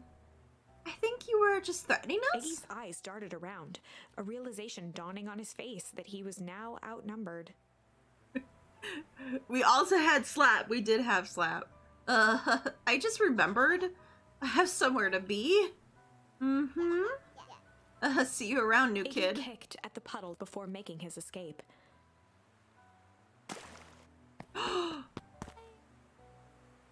Whoa. Like a little creep. Beck, I think you got a little bit of ooze in your Beck hair. shook the ooze out of her hair as best as she could.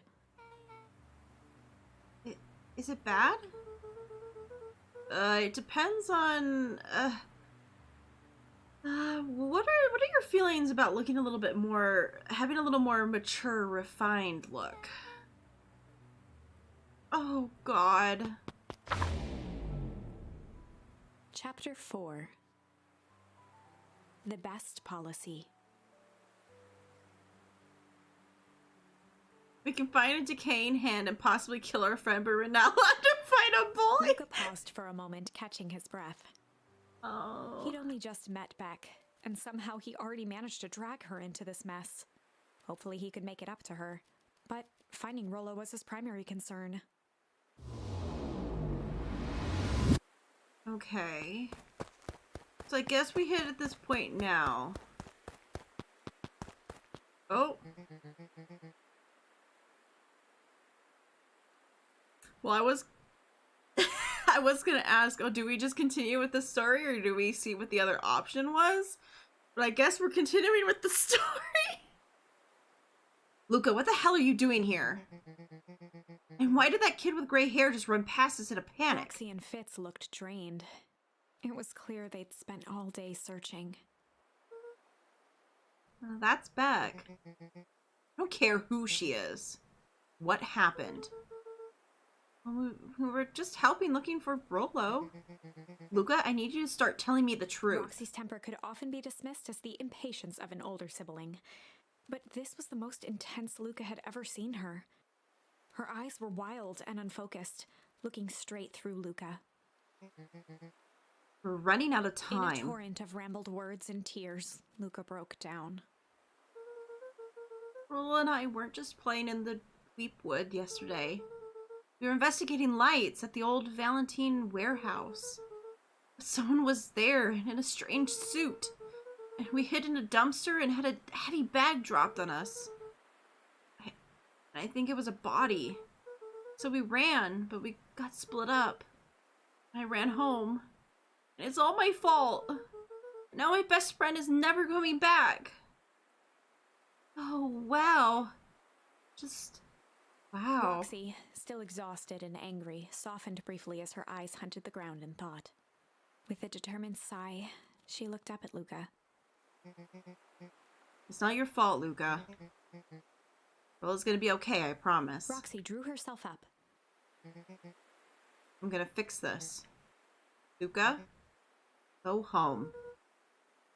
But I want to help. It's too dangerous for a kid. I can't just sit around. I have to do something. Roxy tried to think of the safest place to send Luca. You go back to the little tree house you two like to play in. Wait there in case Rollo shows up. Sound like a plan? Luca wiped his cheeks and gave a quick nod. You did the right thing telling me the truth. Now scoot. Okay. You really believe his story? What other option do we have? Things have been strange around here leading up to the festival. My dad has been acting weird lately. Well, weirder than normal. Looking into the puddle, Roxy rubbed her arms to warm up. This is so cold here. This place gives me the willies. Wait at the tree house. Okay.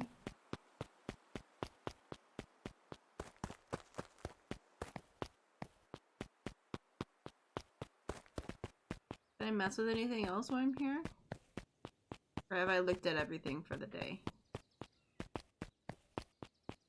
There's a whole place over here that I missed out on in the first part. That's a sad moment. It's a sad moment. Okay, well I guess let's head back. Mr. Nuncreed jumped with a start. Jesus. Whoa! Don't sneak up on me like that. An old fellow like that. Sorry. Who are you talking to? What? Luca motioned to the phone booth. Oh, no. I was just checking because I thought I heard it ring. The dang thing never does, of course. Yeah, I've never seen anyone use it, really. The whole thing's a waste of money, if you ask me. Any word from Rollo yet? No, not yet. Long time for a boy to lose his way. Rollo knows these woods too well to get lost. Suppose you're right. Silly boy's antics have this whole town worried sick. Antics? We all know Rollo likes to play his little pranks. You think this is a prank? What other possible explanation could there be? He's not playing a prank. He didn't get lost. Someone took him. I know it. How would you know that? Unless... Luca, is there something else that you know? Mr. Nuncreed gently placed one of his substantial hands on Luca's shoulder. Dang it, boy. If there's something you know, something that could help your friend, you need to tell folks. Oh, Luca peered up at Mr. Nuncreed. Kind eyes warmed a stern face. There was a deeper emotion hiding beneath it all. It was subtle, but Luca could sense something eating away at him. There was a blank lurking behind those eyes? Shame? Okay, well I guess we're doing shame, that's all we have. There was a shame lurking behind those eyes. A deep sadness. If Mr. Nuncreed was that worried about Rollo, maybe he could help.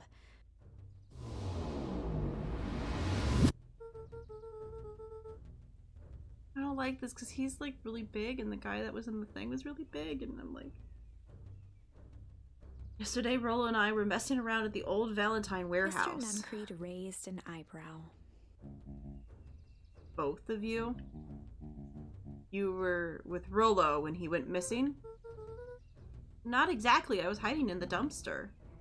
The dumpster? What were you doing in there? Well, at first we were looking around. And then someone in a strange yellow suit came and dumped something on us. We both got scared and ran. That was the last I saw of him. You got scared by some garbage? Well, that's why you don't go sulking in someone else's dumpster. No, but it wasn't garbage. I think it was a body.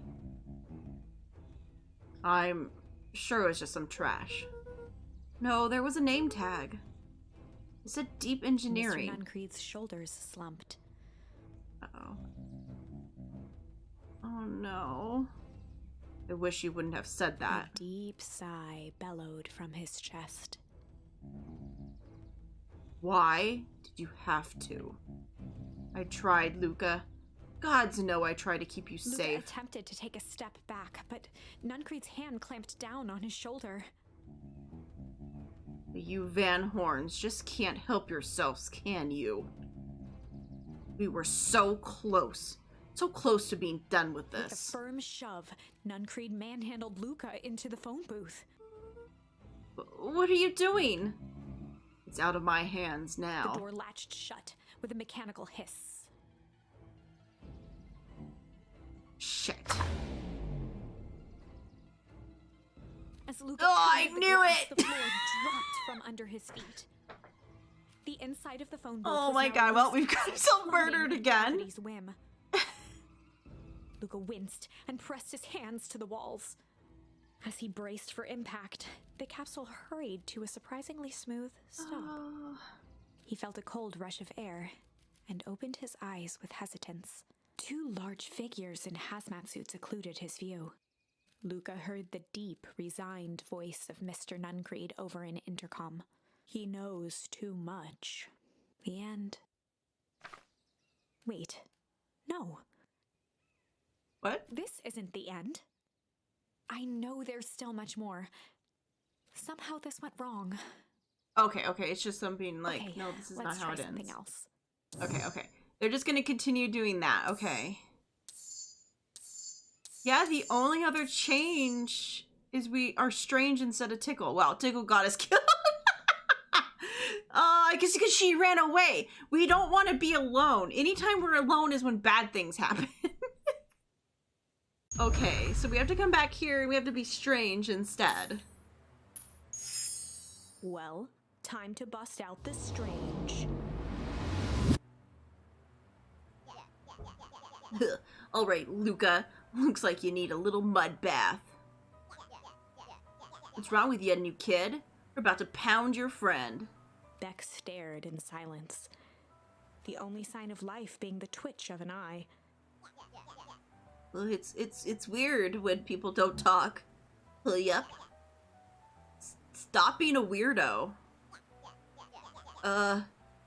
Hello? Are you like some sort of wackadoo? Makes sense wackadoos travel in packs, eh, At dud? the sight of Iggy taunting Beck, something in Luca snapped. Iggy's smirk shifted to a look of shock as Luca launched himself into his stomach. Ah!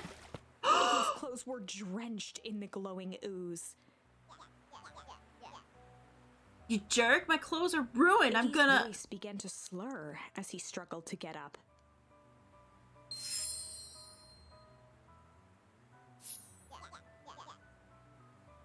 I think we just killed him. I don't feel so good. Hilf? I'm sorry, I just... Oh, shit. Yep.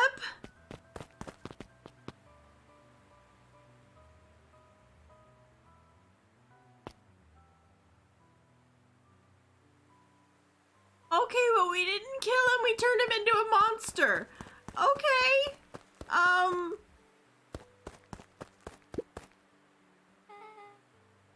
That was intense? He's gonna be okay, right? Nothing about this seems The okay. person at the warehouse. This strange ooze and what it did to Iggy. Was Rollo caught up in all of this? Have to find Rollo. Check the words right out of my mouth. I took the words right out of my mouth. Must have been while you were kissing me. Sorry. Sorry. Get back.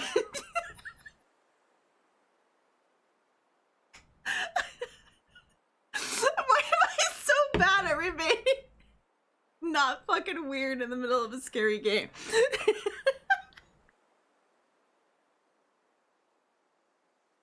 Oh, sorry. I don't like this. Whoa there, little buddies. You startled me. What in the dickens are you doing in this part of town? We're helping look for Rollo. You need to break the tension, yeah. Oh, haven't you heard the good news? Rollo showed up safe and sound a bit ago. Really? So where was he? It's funny, really. He got a little turned around in the woods. He could be disoriented, you know? I'm starting to get that impression. Rollo's at his house now, getting some well-deserved rest. Wow, that's a relief. You two should scurry along before you get lost yourselves. Yeah, come on, Beck. I can't wait to introduce you to Rollo. Oh, that reminds me. Luke, your grandmother was looking for you. She was? She was worried sick. You should march straight home. I guess. Beck, your folks might be worried too. I'll walk you home. I need to talk to Nellie about work anyways. Beck glanced toward Luca. I guess all's well that ends well. I'll introduce you to Rollo tomorrow. Sure. Glad he's okay. I don't like this. There's not letting us go see Rollo. Was safe. Do we know he's safe? Relief washed over Luca, which was quickly replaced by a sense of dread. Gran is going to kill me. If he hurried, he might just make it home before sundown. Like any of these adults. 4. I have zero trust for all adults, and I'm worried his mother is dead. Our harvest awaits. That she didn't disappear, she died, trying to figure out what happened to her husband. Luca took a deep breath and gingerly opened the door, steeling himself for Gran's wrath.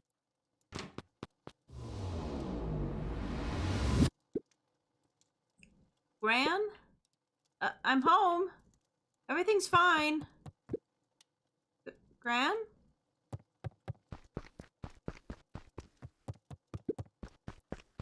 We can have a chill. Everything's fine. This game is not terrifying. Okay, let's get back to it.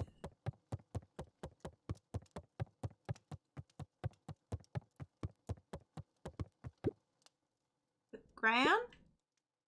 I know I wasn't supposed to go anywhere. I was just helping look for Rollo. You in here? You in the fridge? You outside? Nope. Okay. Oh my god, is Gran gonna be freaking missing now too? Gran? Roxy came over. She was worried about him. I figured that you wouldn't mind if I helped look for him. It turns out Rollo was safe and sound.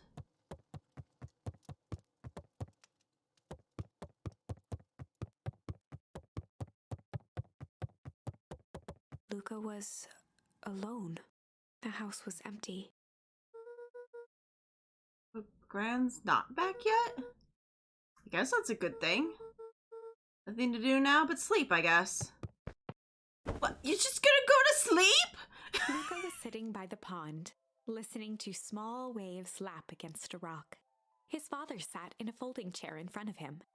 Without turning, he spoke. "Why don't you grab me some nice bait?" "Sure thing, Dad." Luca hopped over to the tackle box and popped open the lid. Inside was a rolling, buzzing mass. "We're fishing with bees?" Luca's father gave a warm chuckle. "Well, you catch more fish with bees than honey. Pick us out a good one." Luca closed his eyes and plucked out a bee.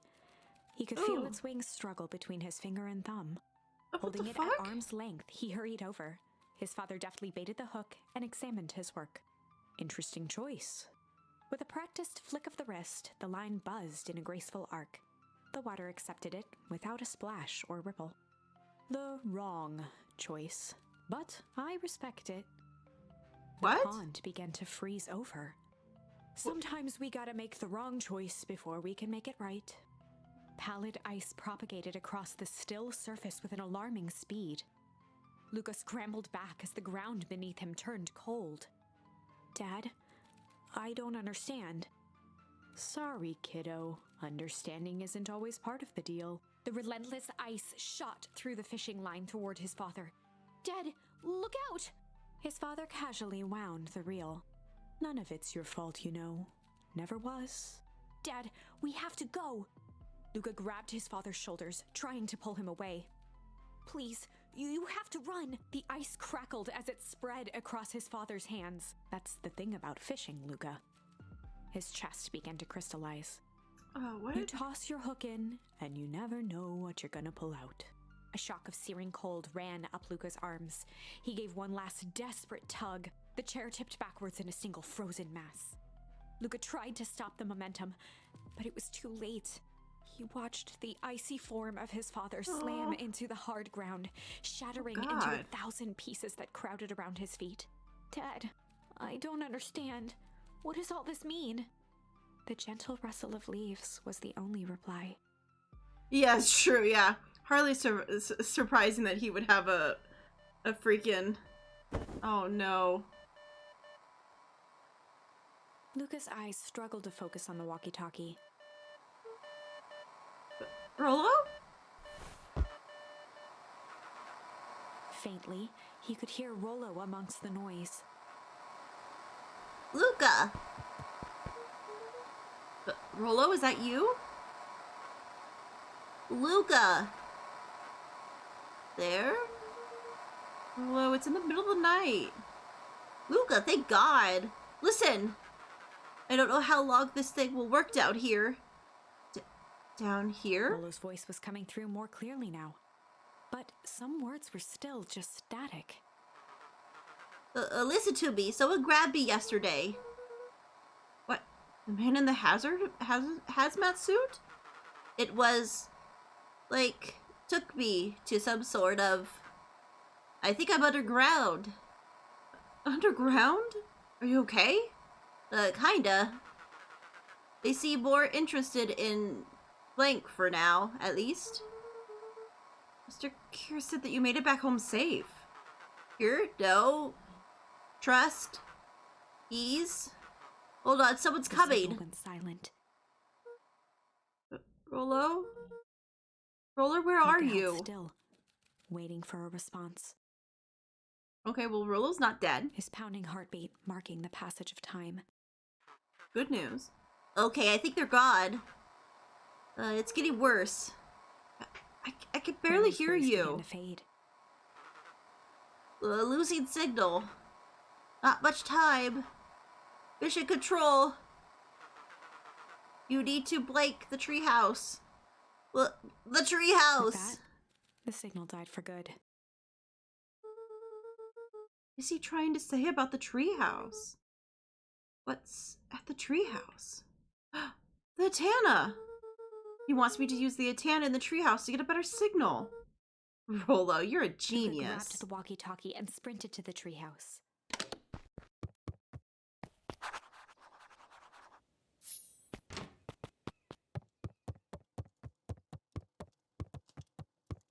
But is our grandma home? Our grandma is not home. The bed was empty, right? Dude, grandma's not home. Oh my God, grandma's gone now too.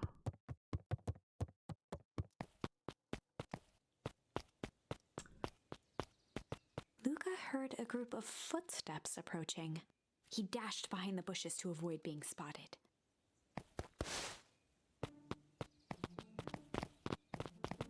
Okay.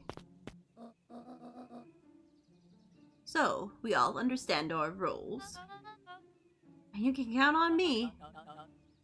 I think we need more time. This wasn't the original Mr. plan. Tyler paused, shifting his eyes to one side. We're all in danger now. I, for one, refuse to sit idly by while that danger persists. Here, you just have to keep your wits about Mr. you. Tolliver took one long, quiet breath. You're right, you can count on me. I just wish that we could made a deal with the Harris Valentine. Her resources would come in handy. As I said, I have no time to contact her after our call this morning. Plans change. How's Luca holding up? He's fine. We shouldn't lose sight of the fact that this is all... I know very well what all of this is for. We have no choice.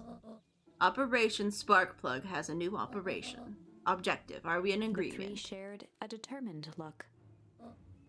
Good. We'll reconvene after the festival.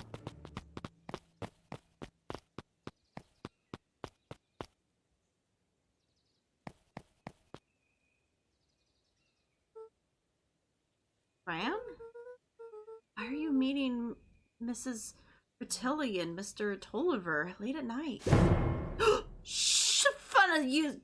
God damn it! Fucking bat! Hey, Luca! Ah! Dawn, you scared me! How long have you been there? Just a few minutes. Earlier today, I saw Mr. Tolliver and your Grand enter the diner together.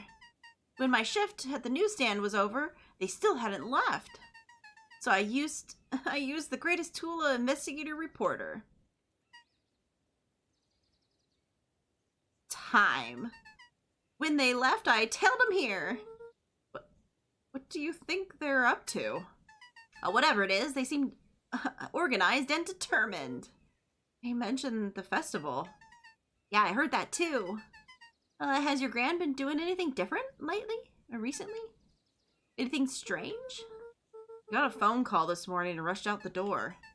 A call from Herman Tolliver, it seems. She was either furious or terrified. Or both. Luca, be careful out there. Think we might be in the middle of a scoop of a lifetime. I will. God, that was a dangerous moment to be taking a sip of hot chocolate. Yeah, that was so fucking... Ugh, this game is really good at scaring the shit out of you. Thank you for redeeming Hydrate. Aren't you coming out? No, I'm gonna stake out here for a little bit longer. See ya, Luca. She's just slowly sinking back down. Oh my god. Jeez. Like how there's a path there, but you can't ever go that way.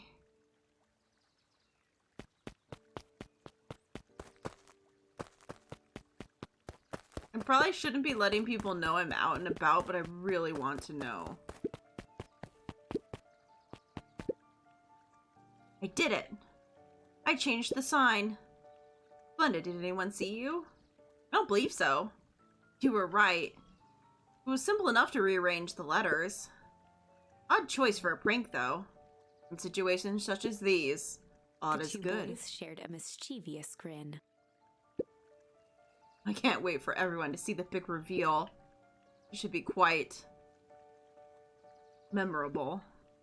Let's make ourselves scarce for now. Wait. Nope, festival sign is correct. What sign? Why is there like a... Okay, fine. So I guess we don't get to find out what they did to the sign.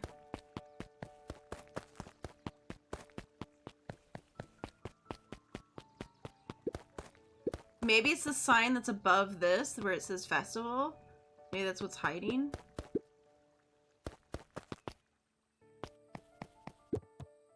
Hey, Dad?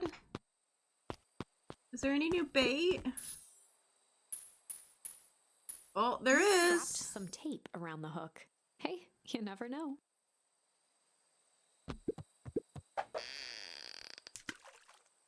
We're just gonna have another moment. We need this, like, moment of just, like... Just chill. Just a moment of chill to, like, help us not feel so crazed in the story. A bunch of big words written on it. Let's see that.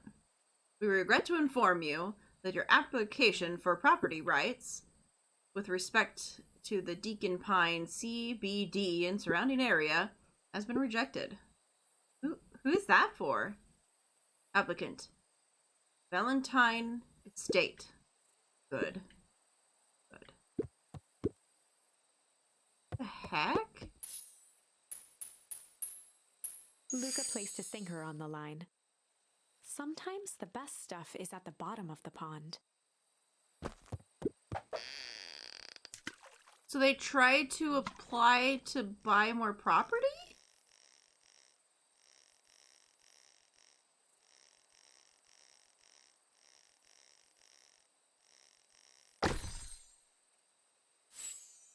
Ooh.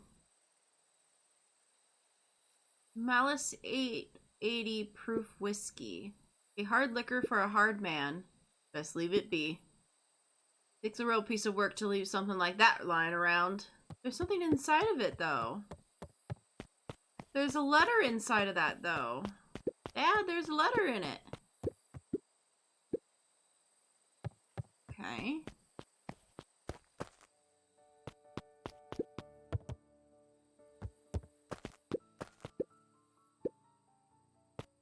Okay. Is the light supposed to be on?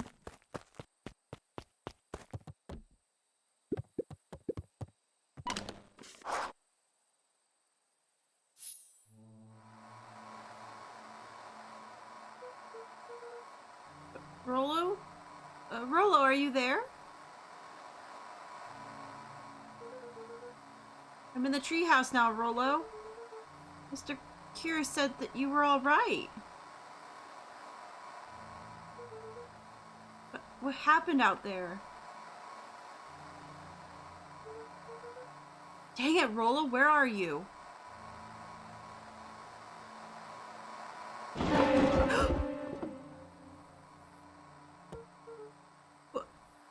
Who's there? I could only see a cloaked shape behind the rocket.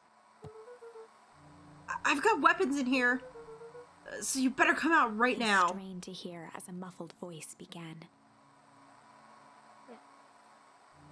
Weapons? How could you hurt something that's already dead? Fear gripped Luca's throat. Who are you? What? You don't recognize me? I guess I don't recognize myself anymore. Luca stared at the ground for a moment, trying to place the dampened voice. The figure shifted slowly from behind the rocket, revealing itself to Luca. Oh. I'm a monster. And now they hunt me like the beast I am. Luca Iggy. reached over empathetically. Iggy's tone jolted to dejected anger. Don't touch me. This is all your Luca fault. slumped to the ground, overwhelmed by guilt. I'm sorry. I didn't mean to. I lost control. So you couldn't control yourself for a second, and I get to be like this forever. There must be a way to fix this. Oh, you're gonna be my savior? Perfect little Luca saves the day. This positive attitude and power of friendship. None of this matters. There's no time. They're after me. They chased me all the way through Weepwood. I only came here to hide. Hide from who? Who's after you? Luca! Luca! Rollo? It's not safe, Luca! Rollo, where are you? The treehouse! I'm at the treehouse, Rollo. Where are you? No, Luca, the treehouse isn't safe. They said they were going to the treehouse. I was trying to tell you to stay away from the treehouse. Who said they were going to the treehouse? The clipboards.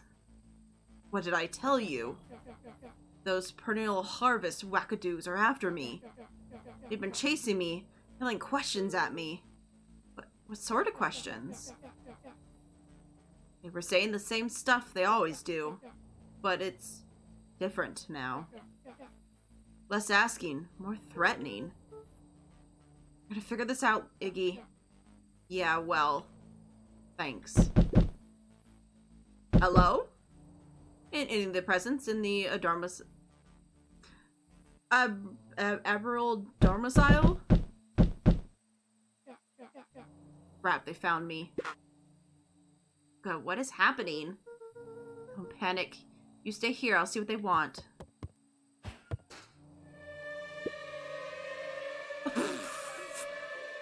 Hello, Mr. Van Horn. We would love to hear your thoughts. Do you have time for an informal chat? We will be brief. Your time is of value to us. Be down in just a sec. Of course, of course, of course. We have a problem. Luca, get out of there! Who's out there? Is it them? Yeah, it's the clipboards. A bunch of them. How many? Maybe all of them. And yeah, you were right. They were saying the same stuff, but with a creepy knob cranked to 10. Might young Iggy be present? We would love to hear his thoughts. Run! He slumped to his knees. I don't know what to do. Just so tired. Luca, what do we do? Luca grabbed the walkie-talkie and headed for the window. Follow my lead. Luca and Iggy climbed up the back of the treehouse to its roof, where Rollo had constructed his MCDC, the Mission Control Defense Cannon. So that's what that was. From behind the crowd of clipboards, William Kerr strode forward, a warm smile on his face. Iggy, there you are. You gave all of us a heck of a scare. Oh wait, just leave me alone. I'm sorry, Iggy. No can do. Don't worry though, we're here to help. Help? Why are you chasing me? Luca, you talk some sense into your pal here. Just look at him. He's not well. What's wrong with him? What did that junk do to him? Well, that's a pretty hunkin' big question, Luca. All you need to know is that he is sick. He's real sick, Luca. I just need you to let us up there and take care of him. You told me Rollo was okay. He was back at his place resting. He is, poor fellows, just got a little lost.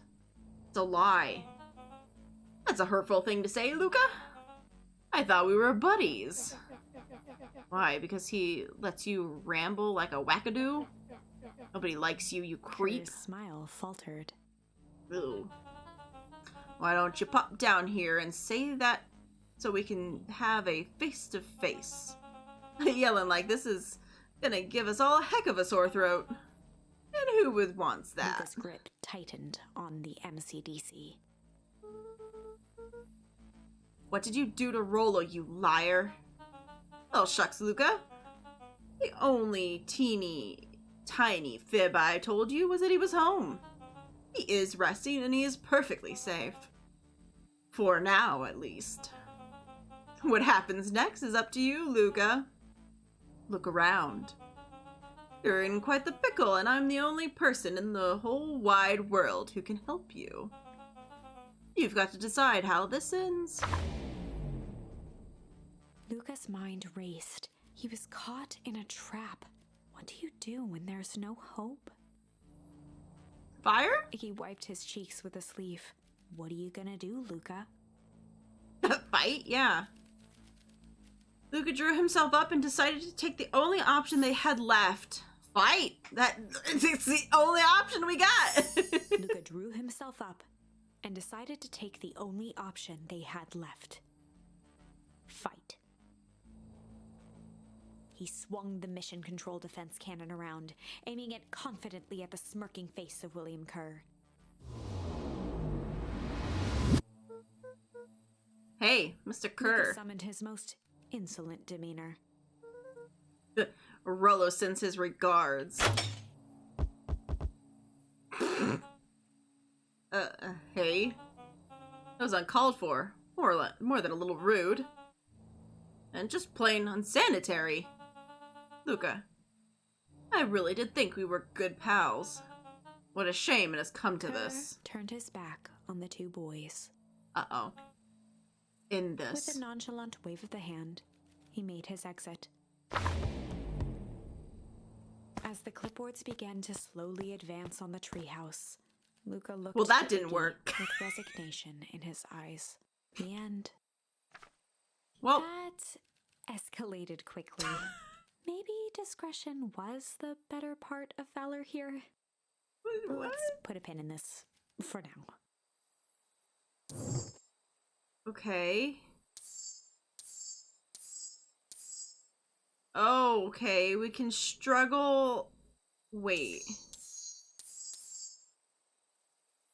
Wait, we can go back to our solo?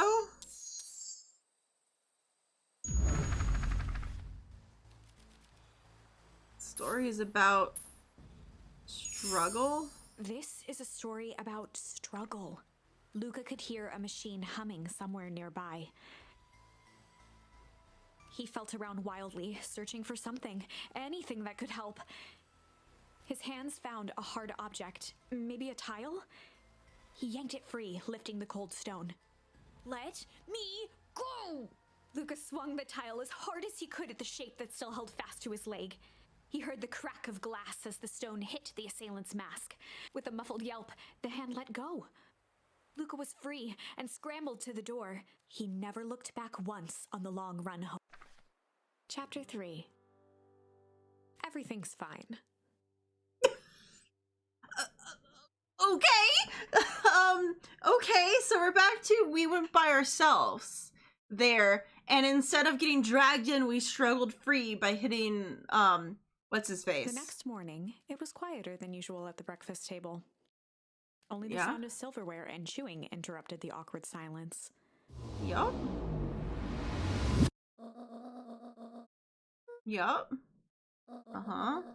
Needed delivered Sunday, okay. What did you and Rolo get up to yesterday? Oh, well, Rolo had things to do, so I just poked around town. I set the jam down by the front door. There's 2 batches to drop off. Mm-hmm. A one for Mr. Tolliver at the Bags and Wag. Oh dear. Another for Miss Fretley at the diner. Oh, okay. So these are the 2... Oh, and Mr. Nuncred. He said he wanted some more. I suspected as much. Yes, he seems to have taken a particular interest in my jam. There are some extras in the baskets for that enthusiastic gentleman. Just make sure that Tatelli and Tolliver gets the ones on top. No prob. Off with you now while the day is still young. Oh no.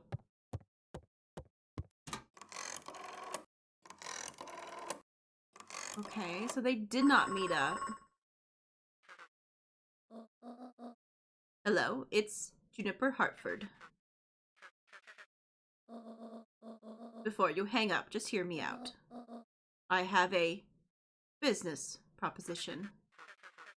Okay, so this is probably Valentine. The simple matter that we both have the same problem that needs solving. Very well, we can meet tonight. Okay.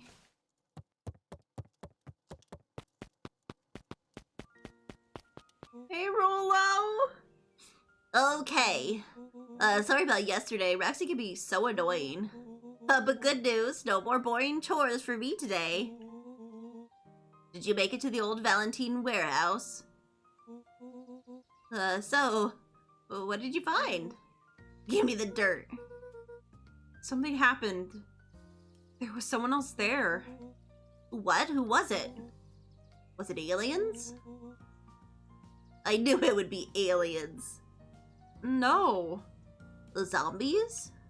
No. Alien zombies? What else could it be? Rolo. We should deliver these in town first. We can catch up after. Ooh, is it a whole thing? Well, it sounds like a whole thing. Yeah, we shouldn't be talking about it here. Meet me at the treehouse tonight. I'm not sure what this treehouse is that you speak of. Meet me at Mission Control. Roger that, Space Cadet. Oh, okay. At least Rolo's okay.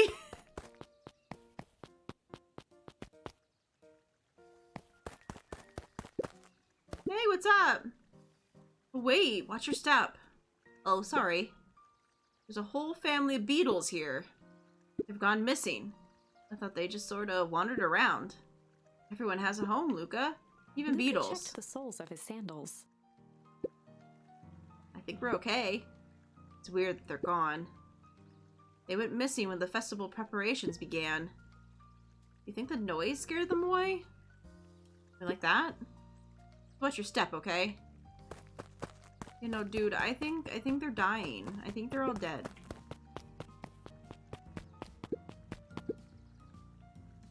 You could tell those jerks. It doesn't matter how many boxes they pile up. I ain't moving. Okay. Okay, no crazy people outside to ask us questions.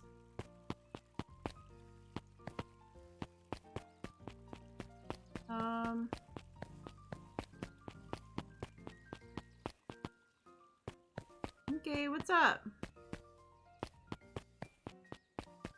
Okay, I can't talk to these guys.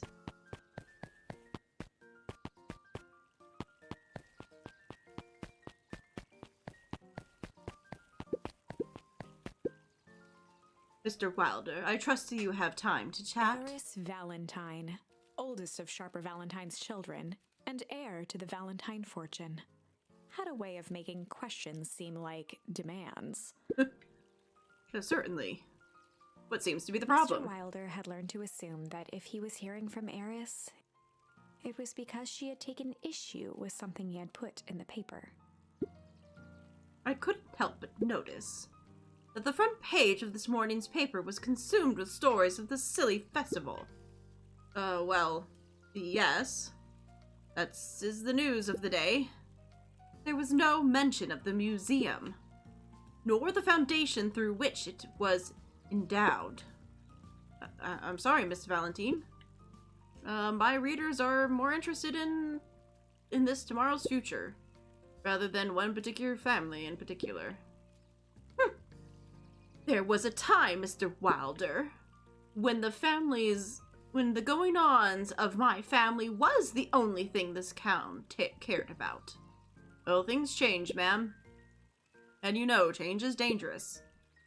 If you finish that thought, I will make that monocle a permanent feature of your anatomy. My apologies. Good day, Miss Valentine. Did I give you the impression this conversation was finished? Mr. Wilder averted his gaze and began to polish his monocle. Well? Good day, Mr. Wilder.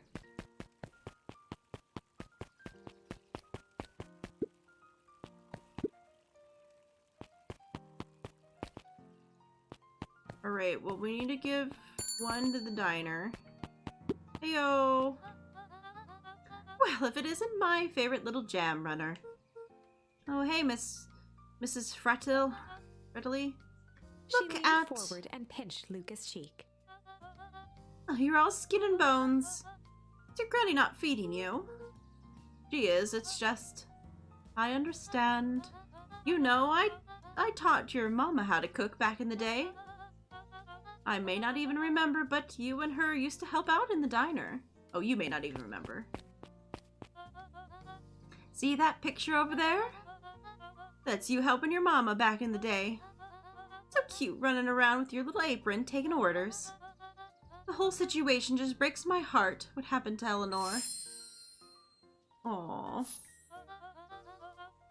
I've got a feeling she's out there somewhere, yearning to be with you again. A few things in this world can keep a mother from her son. Luca shifted the basket uncomfortably. Oh, yes. Let's see here. Mrs. Fratelli lifted the cloth and inspected the jam. Oh, they even have my name on them. How thoughtful. She carefully lifted out her jars of jam. You tell your gran hello for me, Luca. Will do. Alright.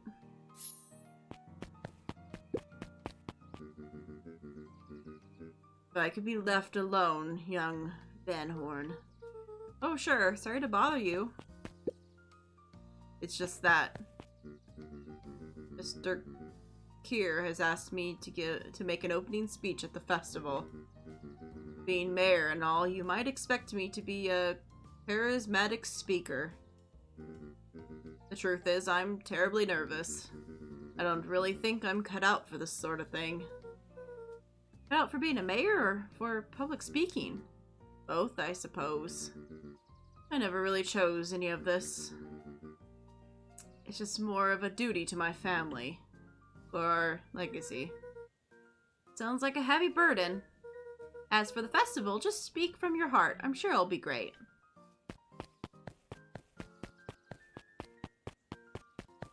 Is there anything else to look at here? We've never been in here before. The answer is nope. Okay. Hey, what's up? Hey, Dawn. Ugh. Oh, hey, Luca, what's up?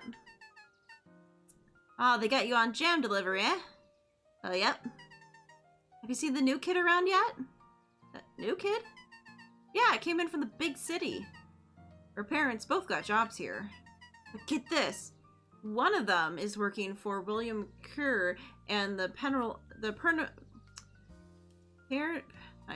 failing at saying that. Harvest.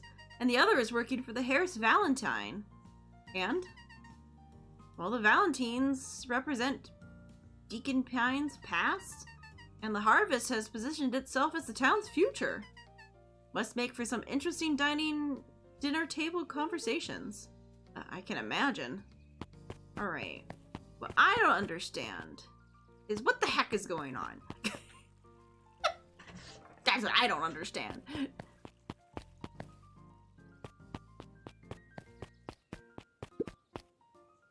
Because the Harvest is the... So what is going on with the goo? Because it makes it sound like the Harvest people are in control of that. But wouldn't the Valentine know what's going on their own property? Very confusing. Huddled at his counter, Hiram Tolliver was meticulously shining apples. More accurately, Hiram Tolliver was meticulously shining one apple. Hello? With a yelp, Mr. Tolliver fumbled the apple, flailing at the air as it fell. Oh, sorry. No bother, no bother. He leaned forward and lowered his voice. Oh, I see you have something for me. Well, yeah. Gran had some jam I'm supposed to give to you. He leaned in a bit further. Jam? Yeah, these ones on top. She wrote your name on them. Mr. Tolliver leaned back, speaking loud enough for anyone to hear. Ah, yes. The jam! Thank you so much for delivering this jam to me. He reached forward and snapped up the jars of jam, giving Luca a little wink. I should put these in my store shelves post-haste. Okay, I should finish my deliveries. Of course. Of course. He leaned in for a final whisper. Of course. So does he think we're in on it? Hey, what's up? How do you keep your ice cream cold? We keep them on ice. Where do you get the ice from? I don't know, somewhere cold. How do they keep somewhere cold? Look, Bert. You want some ice cream or not? No, I'm good. Gotta love it. Little fox. I got an achievement called the melon kicker because I can't hit it with my hands, so I'm kicking it.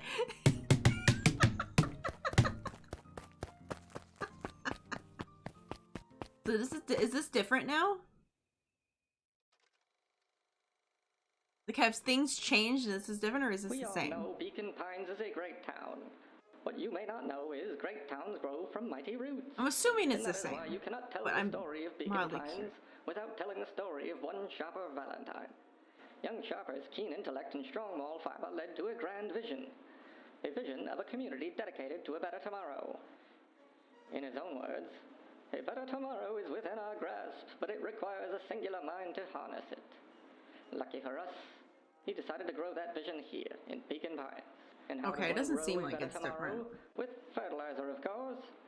Valentine's fertilizer. Because obviously this is a different timeline, so I was curious if it was different. Struck. A scientific experiment gone wrong. An accident which took Sharper away from us far too soon. Is he so Sharper died, and obviously other people died because the dad died too 6 years ago, along with this guy died 6 years ago. Together we will follow his example and grow a bountiful future. Paid for by the Valentine family and the Valentine Fertilizer Company Remembrance Fund. Okay. Yeah, it's the same. Same, no matter what timeline. Okay, so for sure all of the jars have been distributed to who they need to be distributed to. Now these ones can be distributed to crazy man that's probably gonna murder us any second now. Are we ready to be murdered? Oh, we can come in here instead. Hey. Oh, hey, Kato. Oh, good afternoon, Luca. Can I help you find something? Maybe, maybe not. Try me. There's been some weird stuff going on at the old Valentine warehouse. Can't say I know anything about the old warehouse. But empty hives don't stay empty for long. Huh? Kato motioned to the book in front of him. The more I read about bees, the more similarities I see with people. If a hive collapses and fails, it doesn't stay empty for long. A new queen will set up shop pretty quickly. So you're saying it would make sense for someone new to start using the warehouse? Nature abhors a vacuum. Okay. Hey, what's up? Hey, Jess. Oh, hey, Luca. Have you seen this new issue of Hank Atomic? Not yet. No spoilers, please. Oh, it's awesome. It's a flashback. No spoilers, please. We get to see how mild-mannered Henry Adams becomes Hank Atomic, man of space justice. Jeez, no spoilers. Oh, sorry. My point is, you're gonna love it. Alright, Jess. Catch you tomorrow. Roger that, Space Cadet. Oh, thanks for spoiling that for me. Well, now I don't need to watch it, I guess. I guess I won't have to read that episode. I guess that's, that's that. Alright, let's go die. Got some jam for you, Mr. Nakreed. Luca, you seem chipper. Well, aside from being on delivery duty, it's a nice day. Mr. Nuncreed eyed Luca for a moment, then nodded in agreement. I suppose it is. So, do you want your jam? Oh, right. Usually Juniper drops those off herself. I guess she's busy today. Anyways, this is my last delivery for the day. Oh, in that case, oh god, here we go. This is where we die. Oh, hello, Kiro! You're a cutie. This is all, that is all. Have a good stream. Thank you. Yeah, I don't, this is a horror game, it feels like. Nuncreed snatched the basket from Luca. I'll hold on to the basket until next time I see your rad. Did he just steal the basket from me?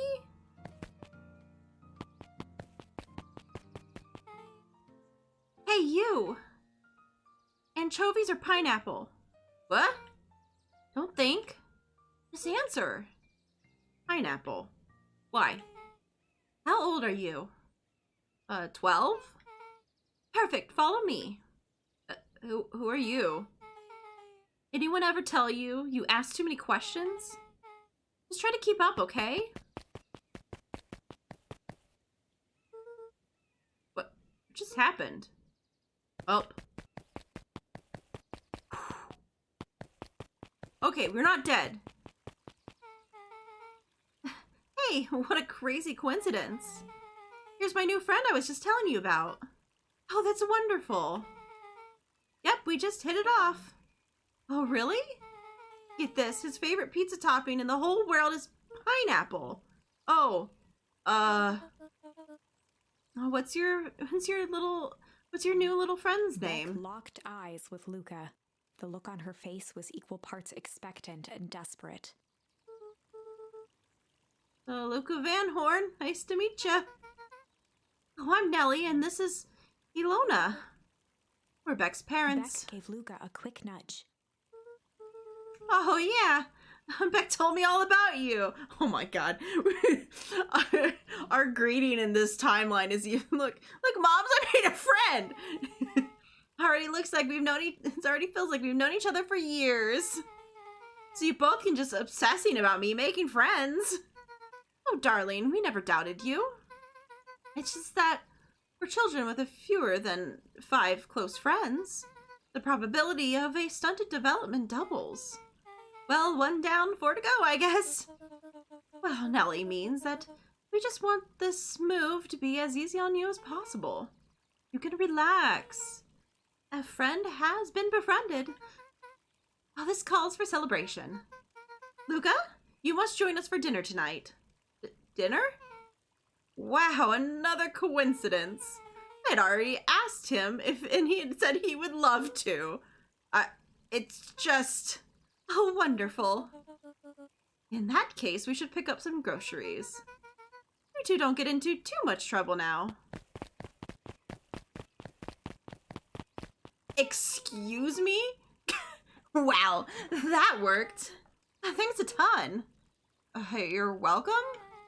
I owe you one. My moms are great and all, but they can be a bit much sometimes.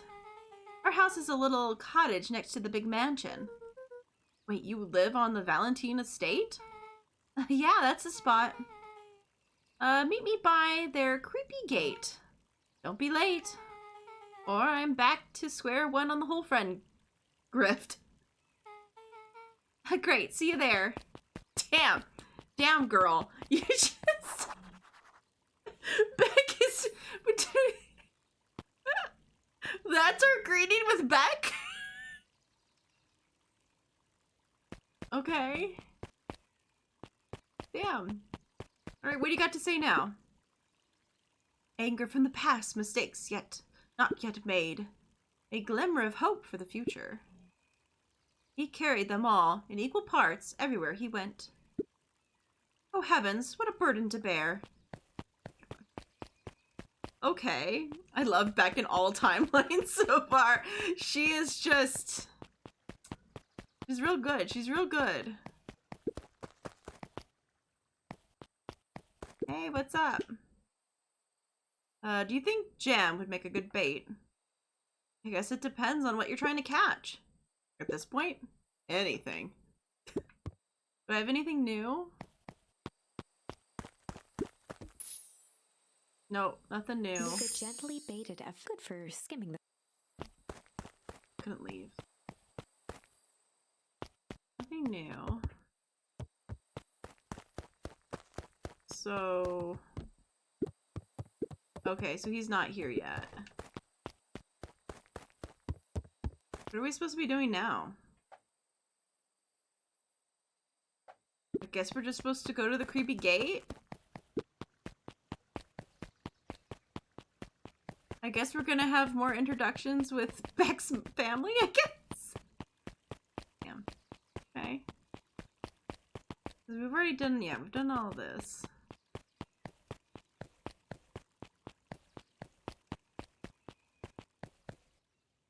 Oh, hey! How are you? Oh, good morning. Oh gosh. Yeah, I can't remember how you say that. So good about it. Another day further down the tubes, if you ask me. Come on now. It's not all bad. Oh, just Jeff? Okay. The festival is coming up. Ugh, the festival. Old man Valentine used to put on cocomaine shingles all the time. Where did that get us? Well, it's the harvest putting this one on.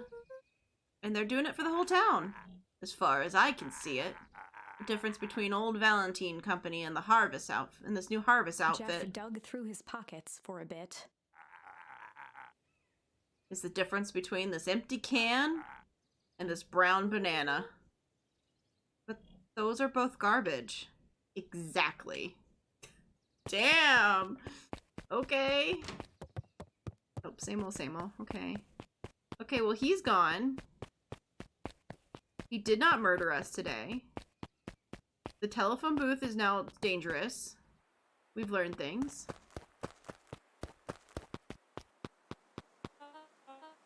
Uh-oh, I've probably made a mistake. Whoa there, little buddy.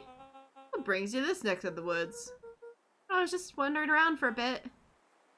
Wandering? How wonderful. Children and their wonderful wandering. Oh, to be young. Anyways, I can't let you get past just now. Top secret business that way. Mr. Kerr winked with a wry smile. Ah, I'm just yanking your chain. The harvest is just making a few improvements. He gave Luca an energetic thump on the shoulder. Better head home now. Our harvest awaits. So they've taken over the thing. Why is the Valentines not doing anything about them taking that over?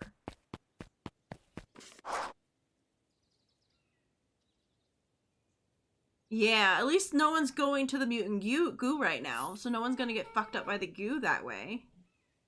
Who lives in that house? Harris and Gus Valentine grew up there. Sola moved in a few years back. That creepy little kid in the vest? Well, that sounds like the one. There's just 3 people live in that huge thing?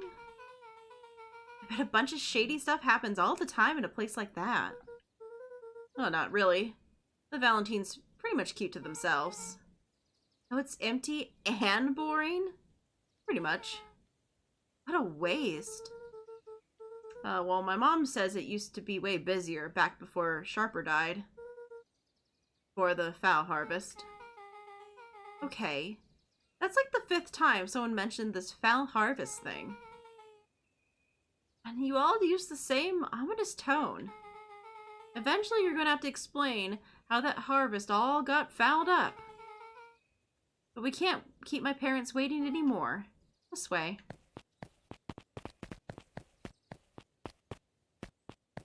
Okay.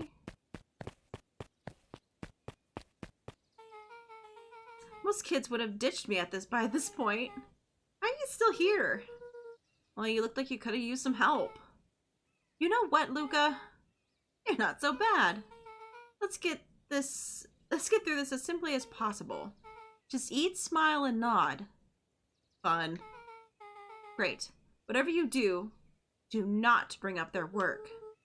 I think I can handle that. Took a long breath, then gave a firm nod. Here goes nothing.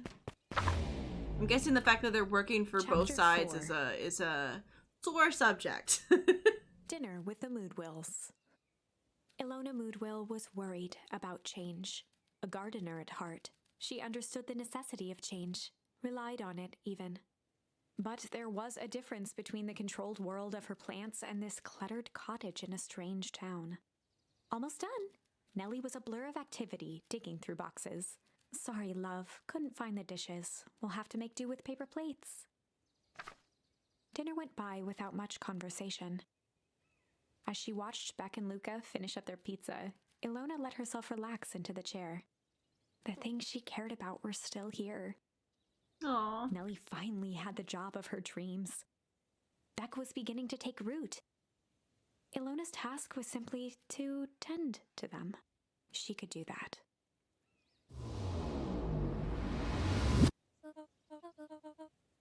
So, Luca, tell us a little bit about yourself. Oh, where do you live? Oh, I live with my grandma. Over on the other side of the river. Your grandma?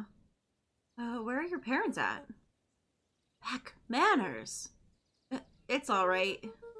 My dad passed away in an accident at the fertilized plant 6 years back. Oh dear. My mom's been missing for a few months now. Like, missing? Luca's eyes were fixed to his plate, pushing a chunk of pineapple around with his finger. Nellie was the one who eventually broke the silence. Luca, how did you like the pizza? Oh, it was good. Very good. Oh, normally we don't put more. We put more effort into Ilona dinner. nervously gestured toward the boxes. Oh, jeez. Yeah, we aren't fully settled in, and Beck had mentioned that it's your favorite. I'm sorry. Are we just skipping past the part where he said his mom was missing? Beck! I'm sorry, Luca. This move has all a little tired. Luca wiped his face with his sleeve. No, it's fine. So, Beck said that you moved here for work? Beck gave Luca a swift kick under the table. How? I mean, what brought you to Beacon Pines? Oh, you were right the first time. We're here for work. Nellie won't tell you this, but she's a brilliant chemist. Oh, I don't know about brilliant, but I do love it. She's brilliant. The Harvest just made her their newest lead researcher of deep engineering. Oh my god. She's a replacement for the dead dude. Oh no. Oh no. Oh, she's making it sound more impressive than it is. I'm just happy to get to make a difference in the world. The Harvest is the forefront of evolving agriculture into something more useful than sparkling water and excrement on the ground. Glanced over to Beck. She seemed to be holding her breath. What Nellie means, Luca, is there are different ways to grow plants. Uh-oh. Yes, some people talk to their plants and hope for the best. And some people happily leave their job to allow a loved one to pursue their dream. You swore you didn't! Slammed her fist into the table. Shit. Perhaps harder than she intended. Oopsies. Hey, Luca. How about some dessert? I actually have to meet my friend Rolo Luca soon. glanced outside to gauge the time. The sky was darker than he expected, filled with ominous clouds. Oh god. It looks like there's a storm brewing. I should get going. Oh, I didn't think there was any rain in the almanac. Almanacs aren't that useful around Luca here. wiped his mouth one last time with his napkin and started to get up. Thank you all for the pizza. It was really good. You at the festival back? Oh, go with him! Go with him, Beck! Yeah! Wait up! I'll walk you home. Surprised, Luca turned around. He knew Rolo could be prickly around new people. But Beck seemed cool. Rolo would warm up to her eventually. Probably. Well, Luca began to respond, but the sky answered for him as the clouds began to break. Okay. So rumble is we don't go, and break is we do go?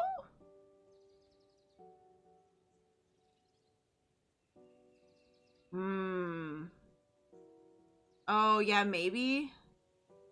Lightning or rain.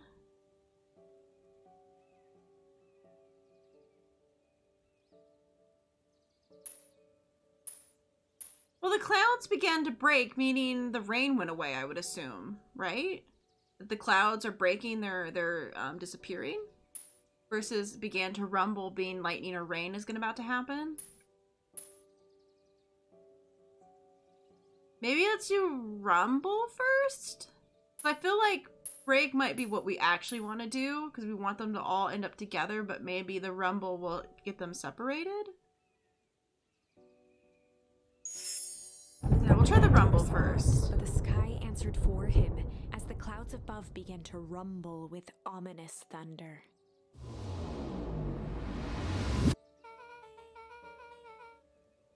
Are you sure you can make it home before the storm kicks Luca off? surveyed the roiling clouds.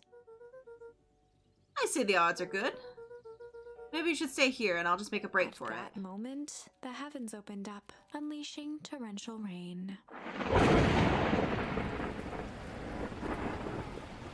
Care to recalculate those odds? Hurry inside, you two, before you catch a cold. Oh, no, it got us here. Oh, we're staying overnight? Okay. Luca, Nellie will keep trying to reach your gran on the phone. Oh, no. In the meantime, you two hold tight. Maybe this was the correct option, and the other one was the bad option. Sorry, not much to do up here. Most of my stuff is still in the boxes. Mind if I poke around? Be my guest. Okay. This is not what I expected was going to happen. Into the eye hole of the microscope. Oh, this looks wild. What is it? Gum?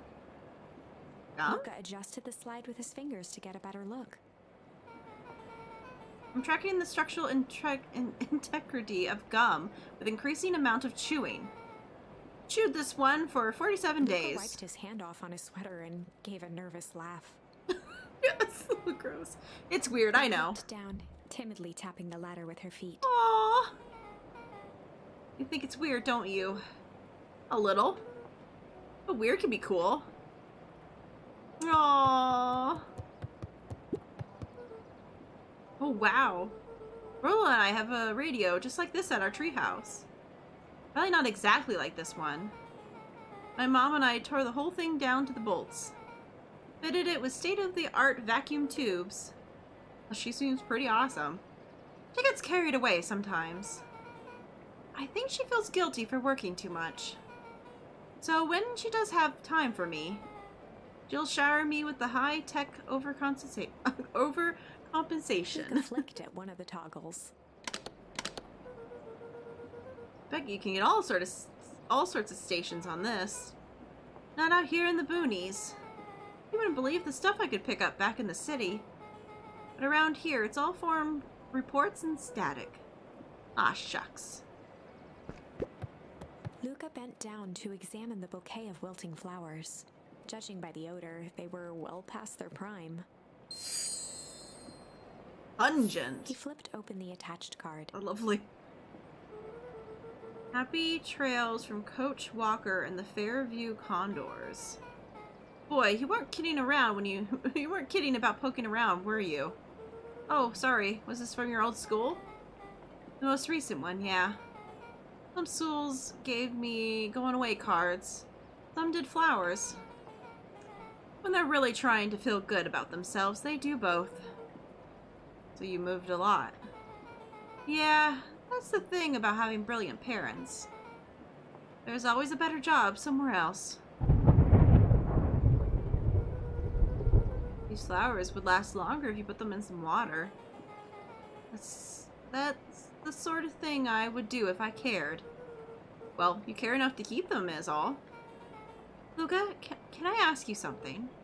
Of course. Dang, didn't that hurt? I'll be honest. That hurt more than I expected. Well, at least you looked cool doing it. Beck took a moment to watch the rivulets of water running down the window. Oh. Did you ever feel alone?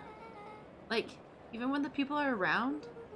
Well, Rillo can be pretty absent-minded sometimes. I'm serious. Does it ever feel like your family doesn't care what you want?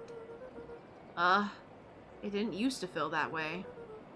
I know Gran loves me, but sometimes when she looks at me, it's like she's looking at a problem. Luca took a deep breath, exhaling slowly.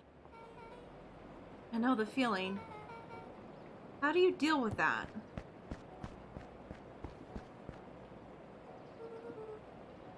I guess I haven't yet. But one thing my dad told me when I was little: don't hold a grudge, especially against yourself. If you try to hold it in, you're gonna pop. So then, what do you do when you don't know what to do? Dad never got to that part. Something I figured out on my own, though. You gotta do something. Anything. Here. What are you doing? I don't know. Something. We're gonna register our complaints with the store. Listen here, you miserable universe. Stop jerking me around. I want things to go back to the way they were. Everyone tells me it's gonna be alright. That things are gonna change. Let out a feral scream that echoed into the night. Every time something changes, everything gets worse. Screw this town. Whoa. Let me try. Moving sucks. I hate it. I hate that I hate it. Why can't I just deal with it and be happy for my mom? Why can't we just stay somewhere? Voice dropped to a trembling whisper. Aww. I just want to be a normal Beth kid. brushed off her shirt and straightened up. There. Wow, I actually feel a little better. Abruptly as it began, the storm abated.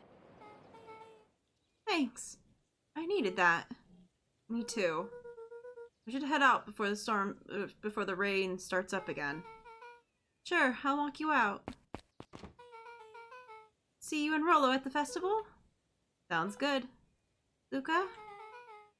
Don't let the universe jerk you Beth around. gave Luca a light thump on the arm before heading in. Aww. Chapter 5. Oh shoot, we've never made it to chapter 5, have we? Friendly feud. Oh, the other one must have been the dead end then. The air was heavy with the hard rain's residue. The smell of wet things. Despite his dreary surroundings, Luca felt at peace. He'd never shared those details about his dad with anyone, not even Rollo. But it's not like this changed anything. Rollo was still his best friend. Adding Beck to the group would help balance things out. Everything's better in threes. This is what Luca told himself as he headed to the treehouse. Oh, I know this feeling. Oh boy, I know this feeling. Okay. Oh, look at the tree grow.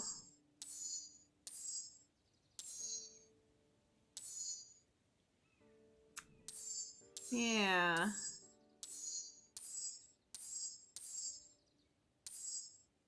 Makes you wonder what break was gonna be. It's interesting.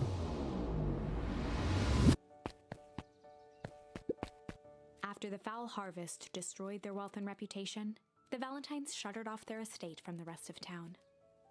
Oh, we hadn't looked at these yet in this version. The Valentine mansion loomed over every other building in town, both figuratively and literally.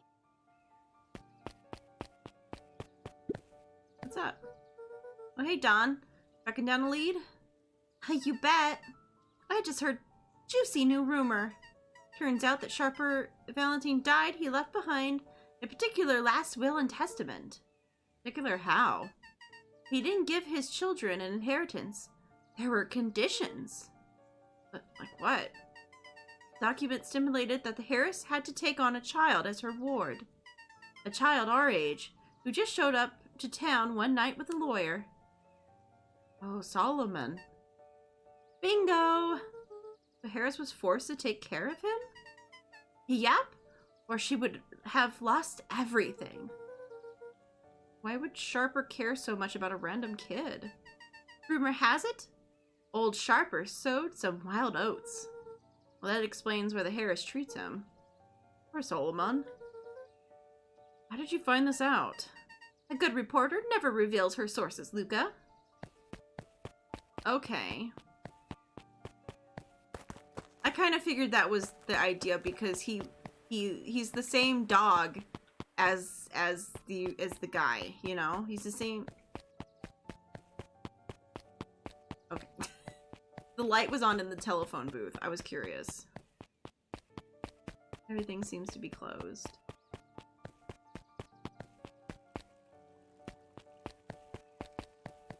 Because Solomon is the same dog as the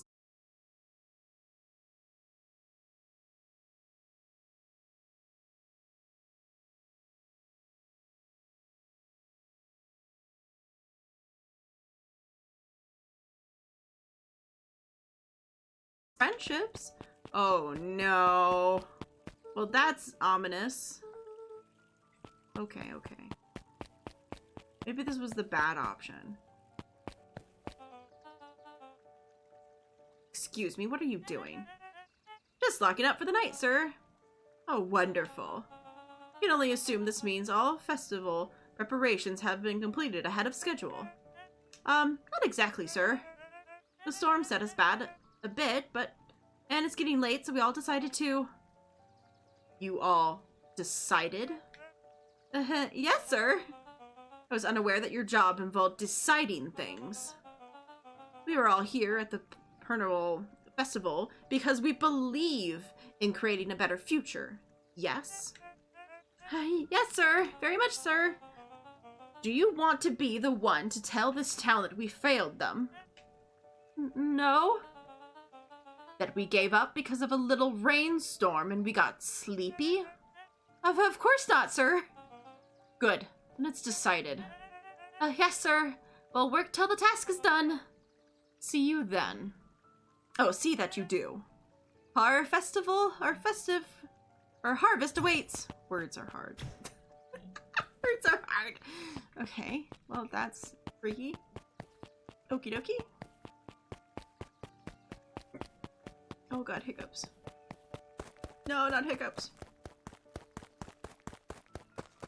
Alright, I guess we... Rollo, are you still up there? I'm Solo. Rollo isn't accepting visitors at this moment. Oh, wait. Wait, sorry.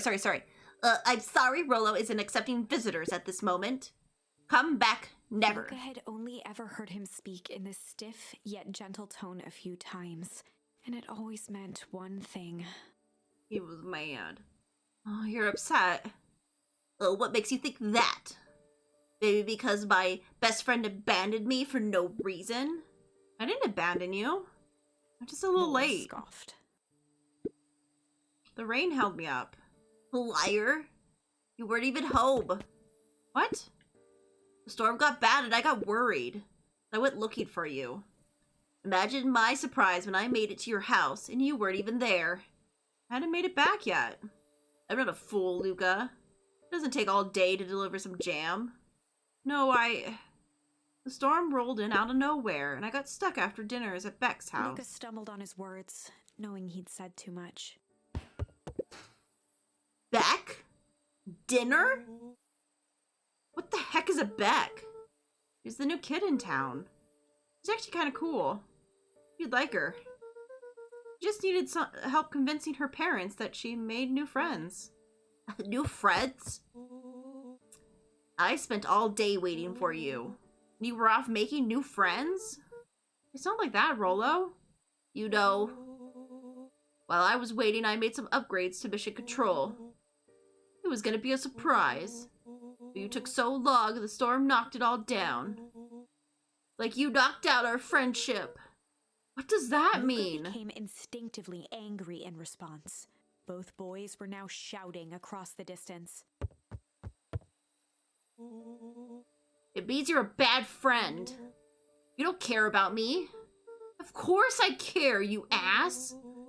I knew I'd get in trouble waiting so late for you. But I kept my word. 'Cause that's what friends do.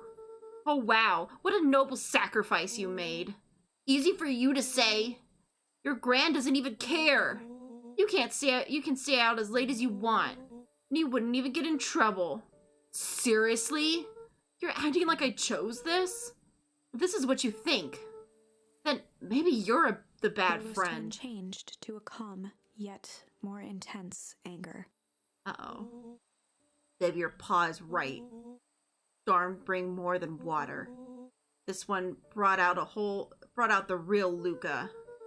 Stop quoting your paw's nonsense like it means anything. Yeah, well, at least my paw is still The around. words hung in the cold night air. Oh no, Rollo, why? Lolo's stomach dropped, knowing he'd crossed a line. No. But it was too late. Luca, Night, Rollo. Dang it. Okay, answer is, this is the bad ending. Oh.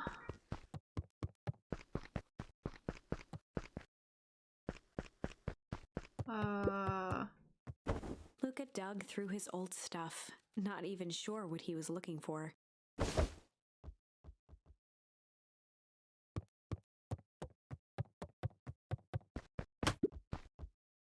Rollo.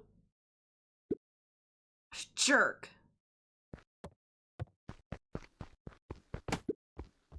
Call me a bad friend. Oh, I'm Rollo. Look at me and my amazing family.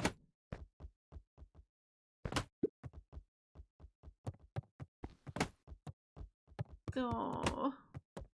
We're playing some soccer in the house. Soccer in the house. We're gonna pretend that that really sad fight didn't just happen and play soccer in the house.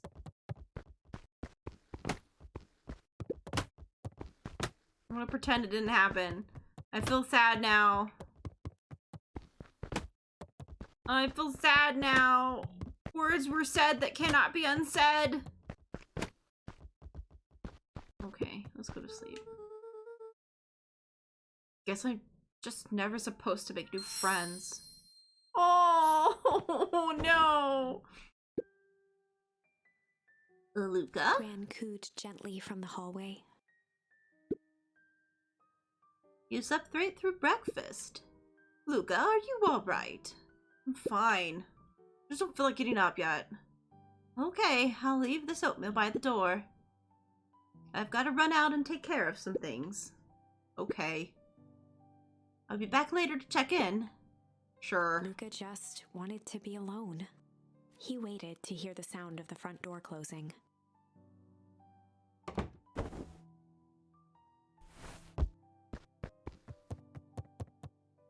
Well, now what am I supposed to do? That Rollo's still gonna go to the festival. Huh. He's gonna be miserable. I like this soccer ball. It is fun. Oh! Didn't know I could open that. That's new and thrilling. Rusty, what are you doing? Hello? Excuse me? What are you doing? Stop that. No. He's like, I'm gonna walk on your keyboard, right? No, don't do Luca that. dozed off again. Luca, I see you didn't eat your oatmeal. Wasn't hungry. Well, just in case you get hungry, I'll leave a sandwich here too. Thanks. Rollo came by. What did he say? He wanted to talk to you. What did you say? I told him you weren't feeling well. Good. So is your plan to sit in your room all day? Pretty much. Well, I need to pop away for a minute. If you decide to end your pity party and go outside, I think it'd do you some good. Noted. Luca still couldn't bring himself to go out. Besides, if he ran into Rollo, he'd have to actually confront the situation. Alright, time to kick the ball around some more. There's never anything interesting at the festival anyways. Oh, I have to try to kick a thing over there? Hold on, let me... I did it! Oh, time to feel sad. Is that what's gonna happen? Oh. I didn't mean to go at the door. The Adventures of Hank Atomic. The complete first Luca volume. carefully opened the cover and began to read. Rollo had received it for his birthday, a special hardcover edition with behind-the-scenes commentary and bonus art. Rollo cherished it, but asked that Luca keep it at his house. Luca wasn't sure if it was because Rollo didn't trust himself with it, didn't trust his sister around it, or just wanted an excuse to come hang out at Luca's more often. Whatever the reason, Luca didn't mind, but it had stayed right there where Rollo had stashed it ever since.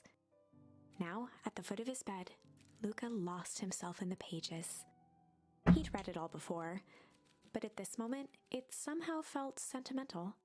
Aww. He was well into issue number 5 when he heard soft footsteps from the hallway. Oh dear.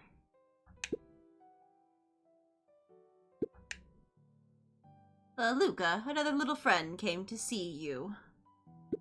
Oh no. A girl named Beck. Goldwell. Oh, this is gonna make it worse, isn't it? She said you met yesterday? Maybe. Possibly.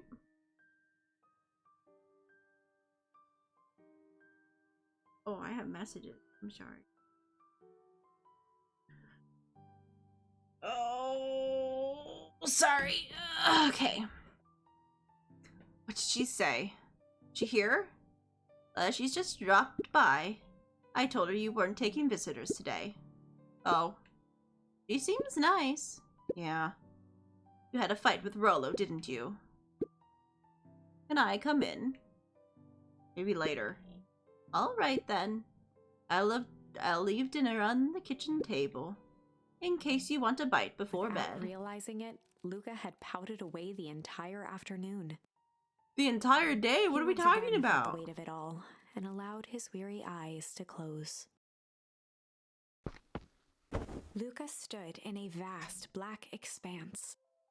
He looked up at his father standing beside him. Oh Walt no. was working a straw at the bottom of a fountain glass, trying to collect the boy. last bits of milkshake. Dad, where are we? Taking a final loud gurgling sip, his father peered up from the glass. He jangled the straw playfully with a warm smile, then lifted the empty glass as if to point into the darkness. The source. Luca's eyes followed his father's gesture. In an instant, he was sitting in front of a blazing campfire. Across from him sat a large figure in a yellow hazmat suit. Oh The god. figure's voice was a scratchy echo. Oh dear. Well, if it isn't the man of the hour, Oh make boy. yourself comfortable. Luca held Oh, his good. shivering hands over the flame to warm himself. It doesn't work that way here. Their yellow-gloved hand pointed to the base of the flame. It's a cold flame, see? Luca peered at the base of the okay. fire. It wasn't wood that was burning. It was Beacon Pines itself. Tiny buildings, Jeez. freezing and crumbling as they were consumed by flame. This boy only get Luca could nightmares see now. small shadows moving in the burning city. People. Luca leapt to his feet. We've got to help them! The figure gave a dismissive wave of their hand. Why waste energy helping people who can't even help themselves? The figure bent down to examine the panicked crowd as they desperately tried to stop the flames. They only care about what's right in front of them, not like us. Luca's voice was a trembling whisper. Us? The figure slowly stood up, grabbing its helmet with both hands. With a jolt and a twist, the suit emitted a gasp. A cloud of torpid mist escaped, slowly revealing the face within. Luca's own face looked back at him. Older, worn, What? distant. The sensation was oddly familiar, as if he'd caught his own reflection by surprise in the mirror. The doppelganger smiled. I tried to help once. He gestured towards his face. And all it got me was this. Lucas staggered back. You aren't me. Luca felt a hand catch his shoulder. His father was there again, beside him. Every choice sets us on a path. This is the end of one of your paths, son. Oh my god, he scared the shit out of me! Thank you for throwing love! Thank you! Luca watched He his scared the older self shit out shake of its head me. ruefully, its Ugh. face twisting into a cruel grin. Welp, Dad, if you wanted him to see this, far be it from me to disappoint. Luca watched in shock as the figure took a confident step forward and plunged into the flames. In a flash of cold light, he was gone. What does all of this mean? Luca felt a reassuring squeeze on his shoulder. Just remember, why we choose matters just as much as what we choose. Luca woke Okay. up to see a hazy figure at the foot of his bed, silhouetted in the morning sun. Mom? No, dear.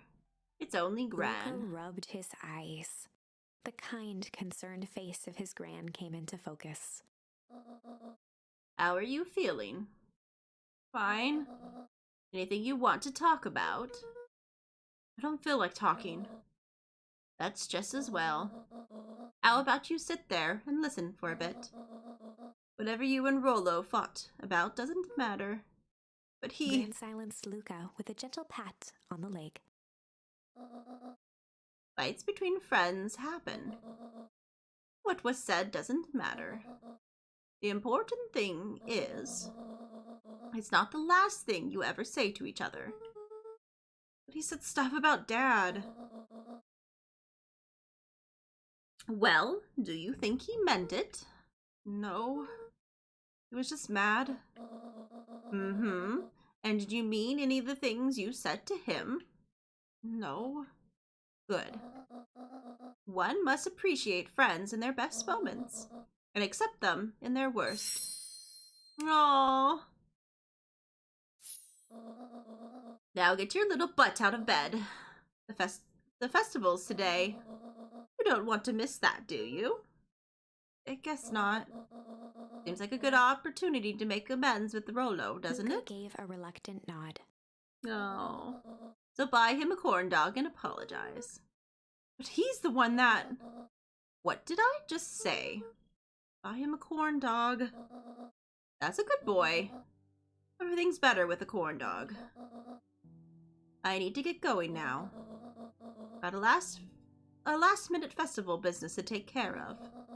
I'll come and find you at the fountain a little after lunch. All right. I love you, Luca. I love you too. Luca took a deep breath. Okay. Chapter 6. Through Thick and Thin. Can I just stop here? Can we stop here and be able to come back? I'm curious. Oh, wow, that just closed it. Oh,